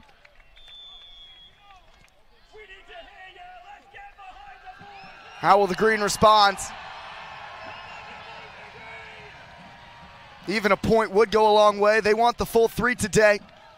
But when it comes to that point per match metric, 1 point today, it seems, would be a big one.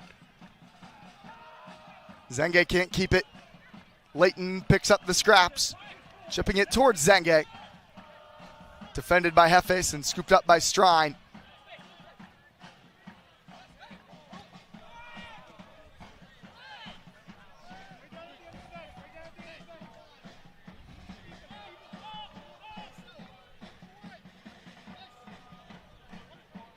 The Green have made 2 changes in their attack. Lockerman and Xavi O'Neal. We haven't seen much of Xavi. No, it has been kind of quiet this first half, or this second half. Foul against Castillo. He was late to it. Strine beat him. How could he get more involved? Get the ball. Easy. Demand it.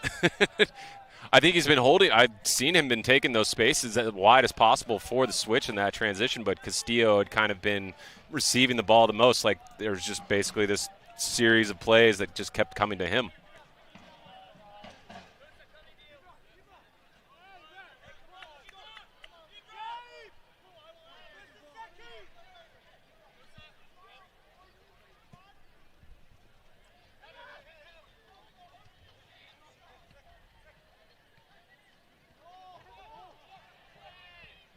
Healy swings it, Makadike. Unable to dribble by Benny Prego. Look at Conde try to recover. So Neal who picks it up. Defended and pushed out by Kashima. Just haven't been able to really break this half. Haven't been able to get on the front foot. At least when it comes to a big direct charge, it's been a bit more patient from the Green. Yeah, I think there was one chance where the keeper was forced into a save, but outside of that, it's been a lot of really, threatening possession within the box. But outside of that, nothing too clear. Just thinking of other changes the Green could make. Jacob Leibovitz is an option. Normally, he and Bazzini play that same position. Is that somewhere that you would like to see another type of striker come on, Matt?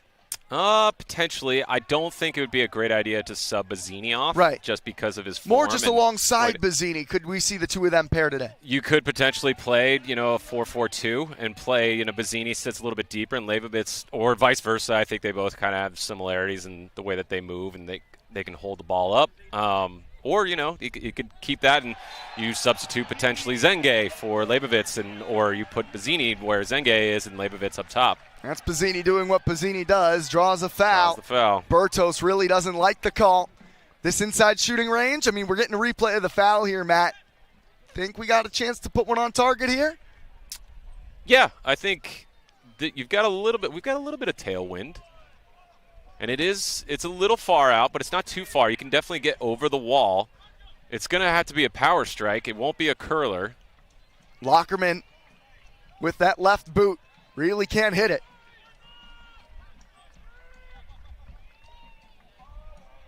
Yeah, I was a little surprised that they left only 2 in the wall, but now they're putting 3. Yeah, there's the third. Because Bazzini, it's a little too close for maybe a cross. Lockerman has a try. And it's O'Neal. He took that quickly. I'm not sure if Seacoast were completely set defensively. Right. Healy just tries to swing it out of trouble. And Rodri called for the hands.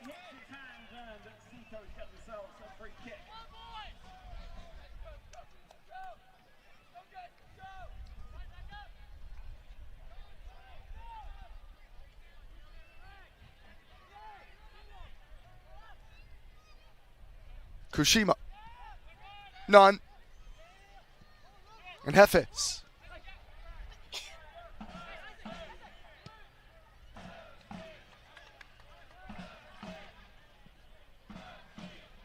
Bertos towards Healy, who stretches.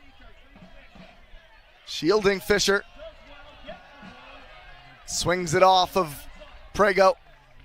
Bazzini trying to 1-2 with Benny, and they can't connect. It's a tight space for that 1-2, but I like it. It's something we see a lot out of Vermont is they love to play those 1-2s down the channels, whether it's the left back or the right back getting forward. You'll see one of maybe like the center mids will check in a little bit far wide just to play those 1-2s and just break through. And now with a timer ticking towards the 70th minute, time for another hydration break. Chances for the Green this half. You've had Bazzini getting a shot on target. You had Reed Fisher get dragged down in the box with claims of a penalty that did not come. Other than that, it's a lot of possession in dangerous areas, but hasn't resulted in all that much. Yeah, well, it's difficult to get like a clear shot, and I think maybe sometimes you can get a little guilty of trying to get the most clear shot from it instead of taking a chance. And I think as we start to get towards, we're coming up on the 70th minute, you're going to start to potentially see, maybe a little bit like lower percentage shots, especially in and around that 18 if it's just outside of it. It's like, you know what? We have to try to get this second goal at least to equalize, or even if we're going to get close to potentially winning this match and getting 2 goals. So maybe that's what we'll start to see moving forward. Curious to see. We think Seacoast is going to probably sit deep defensively. I guess the question just becomes, how creative do you try to get, or do you try to just keep going with, I don't want to say more of the same, but continue to stick to that game plan? From Seacoast perspective? Either way, is there going to be big changes for Seacoast? No, I don't think we'll see a lot of changes from Seacoast because the goal, especially the second goal that came from a counterattack, and it was also kind of a freak run. He had 2 players around him. Neither one were able to just get that final little touch on the ball, that tackle, and he was able to take a great strike, but that's a very low percentage goal, and it was just based off of just one player making a huge run. So outside of that, I don't think that they change much. I think they're going to sit deep, soak up that pressure, and they'll still just play on the counter. Speaking of changes, the Green are about to make 3 of them. It's Daniel Pacella for Sam Layton. Looks like a like-for-like swap. Sebastian Gebhardt for Benny Prego. Same deal, a right back for a right back. And Jacob Leibovitz, a striker, coming in for Zach Zenge. So maybe like you thought, Matt, go with 2 of those guys up top. Maybe Bazzini drops into the midfield a bit more as a number 10. Yeah, well, it looks like Leibovitz is a little hard to tell right now because Bazzini's out pretty wide. But I would assume Leibovitz is probably going to play in Zengi's position. Okay. Leibovitz has 4 goals on the season, coming off a brace against CS St. Laurent. Can the 25-year-old former USL 1 man come through? And another tangling wrestling match between Fisher and Conde. They're actually going to bring this back, and it's a green throw all the way near midfield. It was, I think, an errant throw from Seacoast. That's Really? why. Yeah. I haven't seen many of those. I know. Nothing annoys your coach more than that, Ryan. I mean, nothing annoyed my middle school coach more than that. That was back as a 12-year-old. My middle school coach was my dad. Ah, yeah. We drilled proper throw-ins. It's one thing you're not allowed to screw up. This is the goal scorer, the game winner, Marco Dos Santos, and he plays conservatively for Bertos. We won our league, though, in middle school. I'll have you know. Oh, well, I mean. Undefeated team, let me tell you. It's Seacoast to direct ball towards Conde, and D.A. and Fisher pinch him off it. Dangerous from Castillo. Gives it away, Healy. Conde chops it back towards him. Sebi Gebhardt, the safety valve, out of trouble. A bit fancy there from Castillo in a defensive position.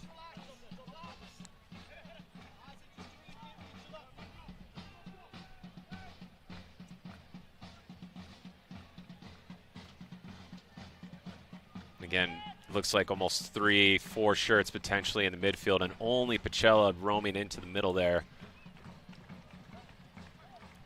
Here he is. Now he's on space and time. Asking a lot of Castillo. Yeah. Forces Varley to play it, but he does well with Hefes. Strine easily out of pressure from the Phantoms. That's well done, well worked.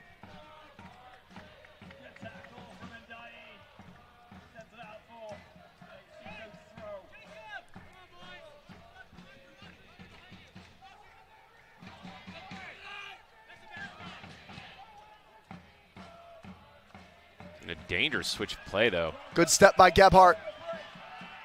His first action goes shoulder to shoulder and wins a throw-in. Sebi Gebhardt, another veteran that the Green can bring in. He'll have fresh legs rampaging down the right. And he can provide a cross. He and Bazzini linked up multiple times for the University of Vermont this fall.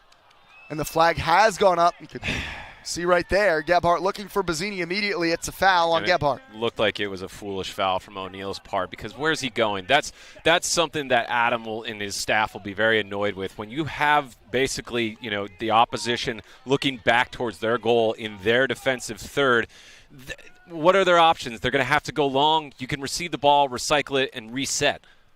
But when you foul them, you let them off.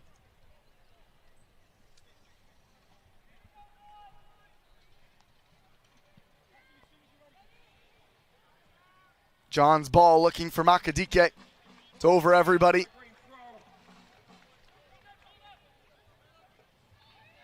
Rodri carries, lays off Castillo. And the Green on the front foot here. Lockerman making the run. It's a little too much, I think, but he might get to it. No. Good run, though, from Lockerman. Those are the type of moments that the Green haven't really had much of. Got to connect those passes. About 15 minutes plus stoppage time remaining. Should be some substantial stoppage time with the hydration break. I was a little surprised that we haven't seen Twally yet, but there is just a little bit of time. I thought maybe Twally's physicality and his legs and pace would be, something really threatening to have on this side, but Lockerman the early ball, and it doesn't reach Leibovitz. Ibrahim Dos Santos skips by Castillo. Great speed from the BC winger. And now Dos Santos scored that great individual goal earlier.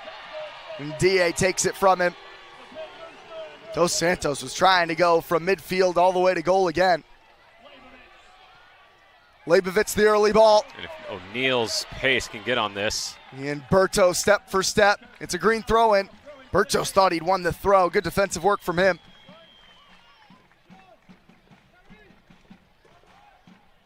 And it looks like it took a toll on Bertos there to have to make that run. Everybody breathing heavily on this hot summer day. And the first change will be Alfred Boffey, a 20-year-old from Kentucky, a 5'8" winger with 3 goals on the season. I think he's headed into that left wing where Terry Makadike was really giving Benny Prego fits for portions of today's match.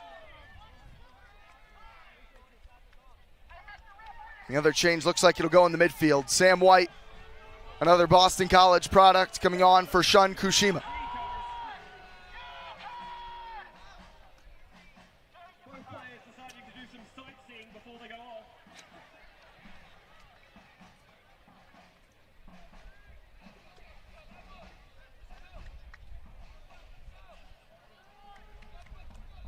Our numbers headed forward for the green. Gebhardt's throwing with Pacella.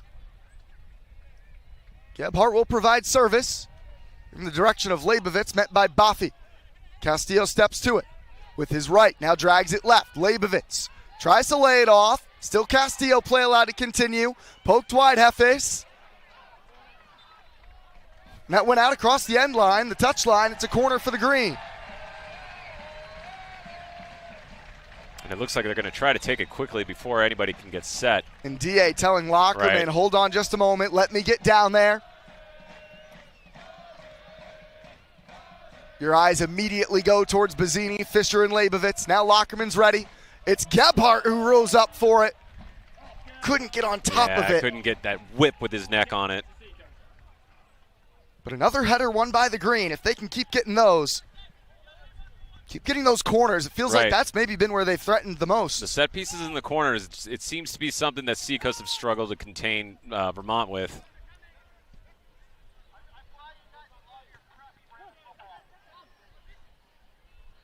Neat little touch from Rodri, but nobody's there to come help him. Great tackle from Rodri. Bertos stays down on the ground. Rodri, according to the center ref, won it cleanly. And now it's Gebhardt from O'Neill. Gebhardt's cut back, didn't quite get all the way through. It's got to be a little more diagonal, cut back a little bit, instead of flat. Bertos is still down on the turf. Now the referee will stop it once the green threat had closed. It seems that the home crowd doesn't quite believe in the honesty of the pain potentially from that tackle. It's been a good day for Bertos. Oh, and it magically is just fine. He's defended really well. I know it's understandable why the crowd feel that way. I get it. But he's been really, really good. He has. He's had definitely a good match so far.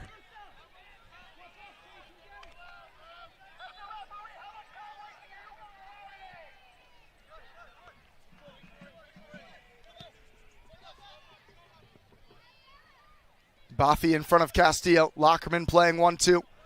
Dangerous ball picked up by Healy. Castillo couldn't find anybody in the middle. And now that is quite the tangle of bodies. Crunching tackle from Rodri and pushes him down to the ground. He's going to see a yellow there for sure. Rodri, who got a straight red against Seacoast when these two met earlier this year. Yeah, you could see there was frustration in that too. What'd you see on this, Matt? I saw him just come in full-blooded. I don't even know if he knew that he was going to win it, but he could see Tague was going to turn onto his right and then feed it wide, and he just wanted to wipe him out. I think it was a cynical, full-blooded tackle, but maybe he's got some bad blood with Seacoast that we don't know about. I think Rodri is just the type of player with that fire. Yeah. That's just him. Towards Dos Santos. Gebhardt got it in the air. O'Neill again, couldn't quite keep it. Again, Rodri wins the challenge, but nobody there to pick the ball up. Strine. Dos Santos, Strine. Handled by Wickham. Strine frustrated with himself. Can the green find an outlet? Eventually, he pumps it for O'Neill. Seen Castillo start to take some space for it, but I think Castillo's made so many big runs today that might just, taking just a little bit of pace off now. And now it's O'Neill who collides with Nunn. Not sure how that wasn't called.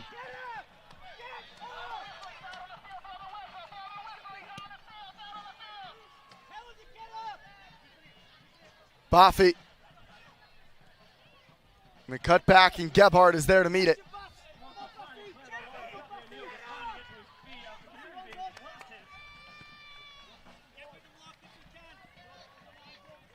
Just miscontrolled by Bazzini.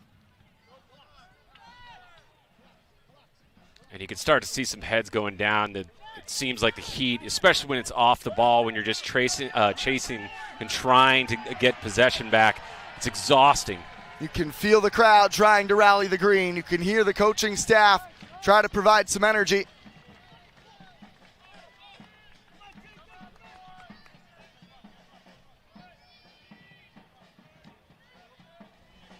This has been where the green have generated a lot. Down this left, Castillo, earlier with Castro, more recently with Lockerman. A teasing ball towards Pachella. Bertos is wiser to it.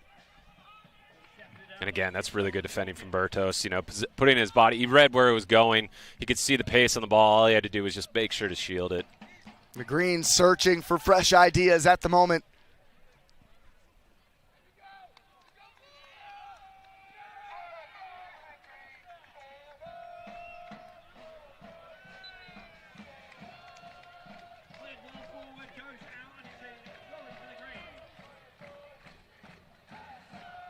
Again, 3 points so vital. If Seacoast can get the full 3 points today, it is their division to lose. They would jump past Western Massachusetts with the easiest of the remaining schedules.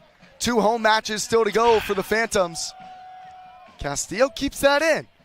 And keeps a good ball. Towards Leibovitz, but Bertos again reads the bounce. So far been the best player in that back line too. And now it's Healy who brings Pachella down. No, it's Pachella who's called for the foul. Healy's just been such a pest, always is. Looking like he's wearing his socks around his ankles, the minuscule shin guards, the pink cleats. He scored the first goal, being a vulture off a Sam Layton giveaway, and just you could see there, shoulder to shoulder with both Pachella and Healy. Could have gone either way, I guess. Yeah, I think Pachella did kind of fall over him. It just looked like, I think the others thought that he may have tripped Pachella. And it's Healy again.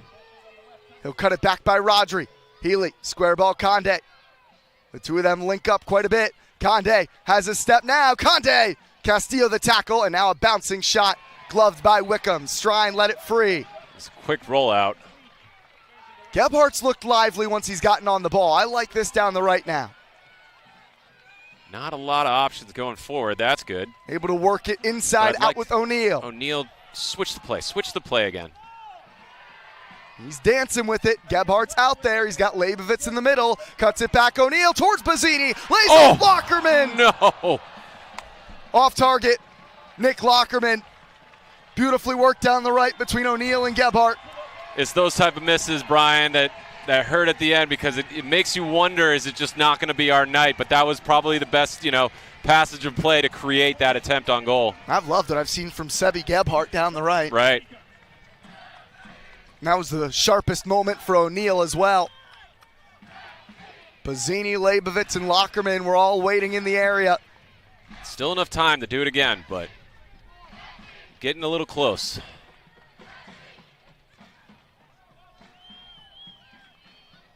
Dos Santos navigates. He's great with the ball at his feet. We've seen that so far. Fisher gets back and wins the challenge.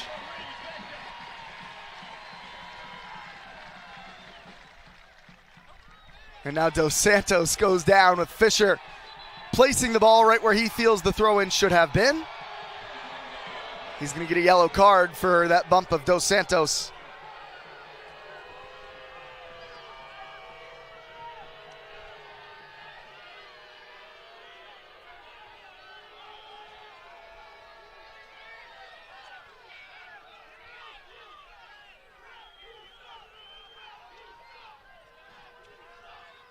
But these are the moments now where the Green cannot afford long stoppages. They need the ball on the ground and moving. Yeah, I'm curious how much added time, because there has been a lot of stoppage so far in the second half, and I'm wondering if it'll somewhere be, around like 3 or 4 minutes. I guess it would have been 4 or 5. Yeah. Another substitution being prepared for Seacoast. Gebhardt wins the ball. The substitution looks like J-Huck Moon.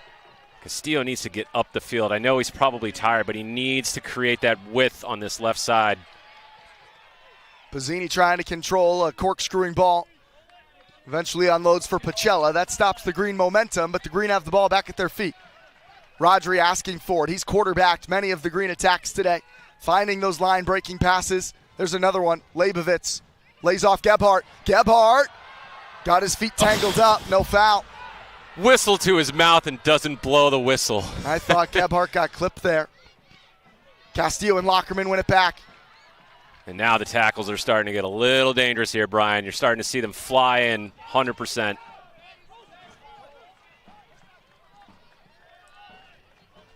Two, I don't want to say longtime rivals, but fierce ones.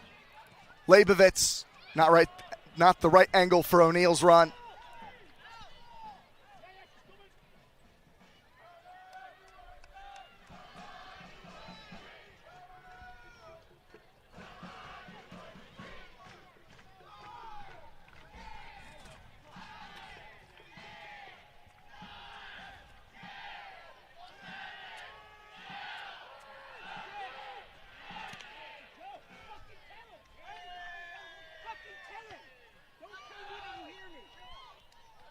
FS controls.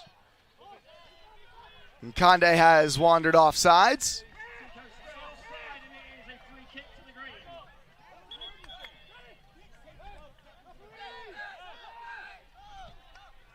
Nobody's pleased with the officials at the moment. Lockerman.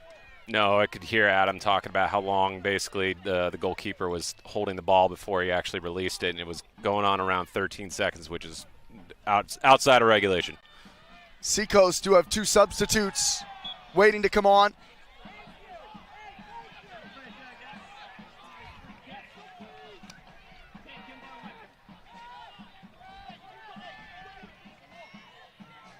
Leibovitz. O'Neill. Can the Greens salvage a point in the final moments? O'Neill loves to move with the ball at the feet of defenders. Strine can't get it all the way clear. It's a little too static in the box there. Fisher does well to cover Conde. Musa and Da will initiate things himself. He and Castillo, and Da's joining the attack in the box. Cross towards Leibovitz. Ooh, and it's a good attempt. Leibovitz is saying that it took a deflection. Corner kick coming for the Green, where they've scored a goal and provided big danger.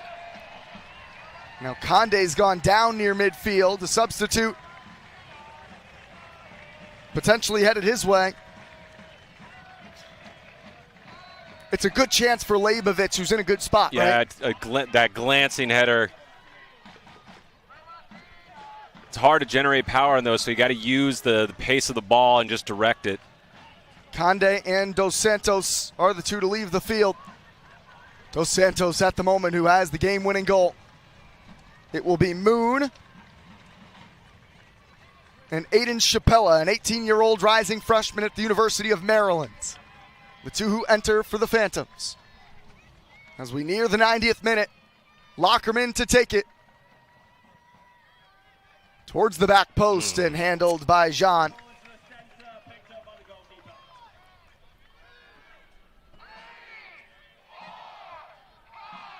Seacoast going to play this one on the ground. It's out of the hands quickly. Mitchell Varley given room to carry it. And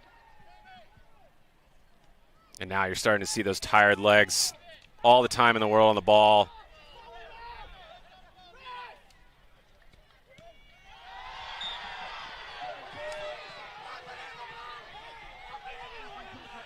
It's going to be brought back. Thought the Green were on the front foot going forward. Sounds like 5 minutes of stoppage time, Matt, I think. Did we know what the call was there? Did he say it went out or? Brought a foul back. Didn't play advantage. Didn't play advantage. Okay. Again, O'Neal trying to break down a defender. Gebhardt. Not really many options for him. Pacella's backwards. It's Reed Fisher who's wandered forward into the attacking end. Can he find a heroic goal? Salvaging a point, again, goes a long way for the Green towards that point per match metric. And DA's trying to spray it towards his fellow center back. Headed across. Leibovitz lets it run across. Couldn't wrap his foot around it. Could see Bazzini and Leibovitz both there in the vicinity. It's really good from Fisher. And DA with a good ball. Fisher put it right where he needed to. Leibovitz just couldn't wrap his foot around it.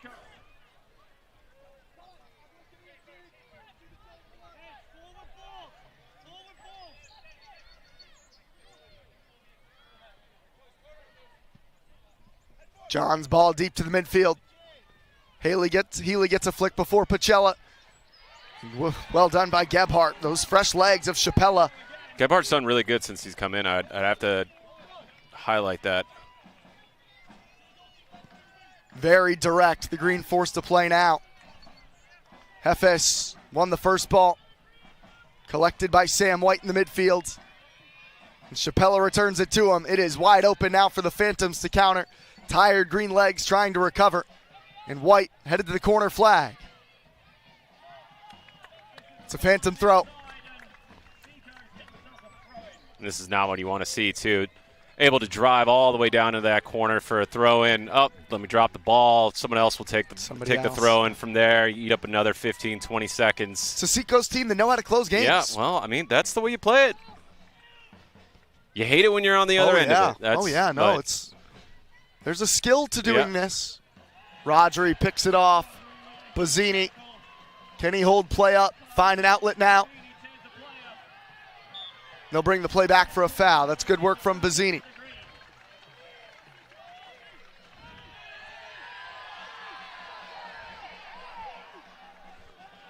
They are telling Reed Fisher to get forward. They want him to play pseudo striker. It will be Rodri and Ndie trying to pump the ball towards the attacking box. Here's Fisher, the center back. Rodri. I think trying to lift it for Lockerman. Headed back for Pacella to bring down. It is all-out offense against all-out defense. Lockerman. Musa Ndie. His collegiate teammate Castillo. Whips it with the right foot towards Leibovitz. Again, off target with the header. They are winning these headers, just unable to hit their target. It's not clinical with it, that's all. And is headed towards a disappointing result for the Greens. Seacoast looking at a come-from-behind win. It was Layton's giveaway that set up the Healy goal. And an outstanding individual run off a corner for the Green by the 19-year-old Marco Dos Santos. Running all the way from midfield.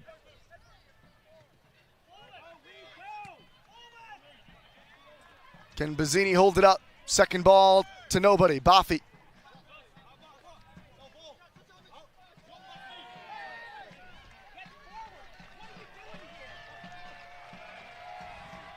The crowd trying to urge on. Maybe one final rush for Vermont. The Green need to get this ball in the box. That's not going to work. It's too low.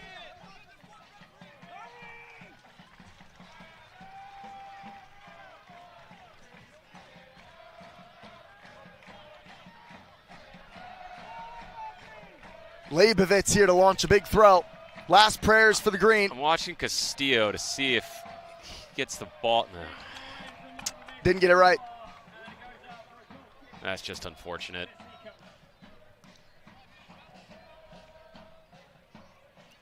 Well, Matt, not the result today at the moment that the Green are looking for.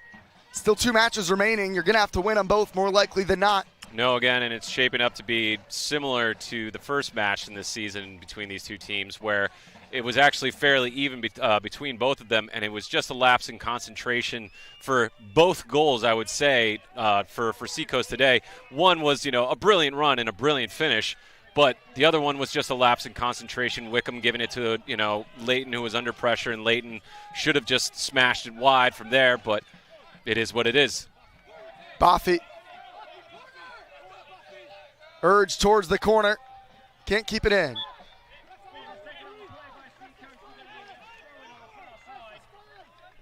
Again, Seacoast yelling out the number 5. That's the amount of extra time we were expected to play. Last prayers. Somebody's got to run on and win this second one. Haven't been able to win those second ones. It's literally every single time lately in the last 10, 15 minutes. Just not winning that second ball.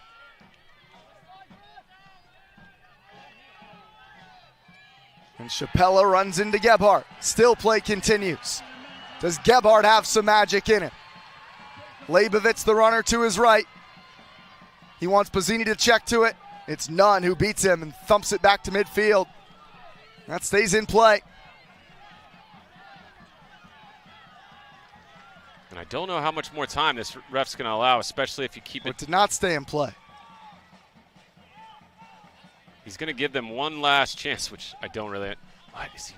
I'm confused. I'm confused. It's a throw in all the way back near midfield. Okay. Didn't hear the whistle there either. That's why I was lost. That's Rodri's ball towards Leibovitz. I think that's a goal kick off Jacob Leibovitz.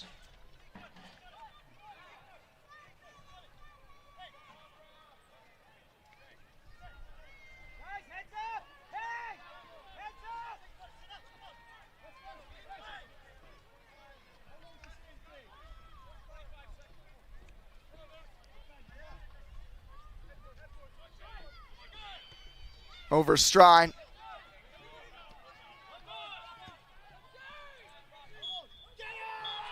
That's the final. Seacoast United 2, Vermont Green FC 1.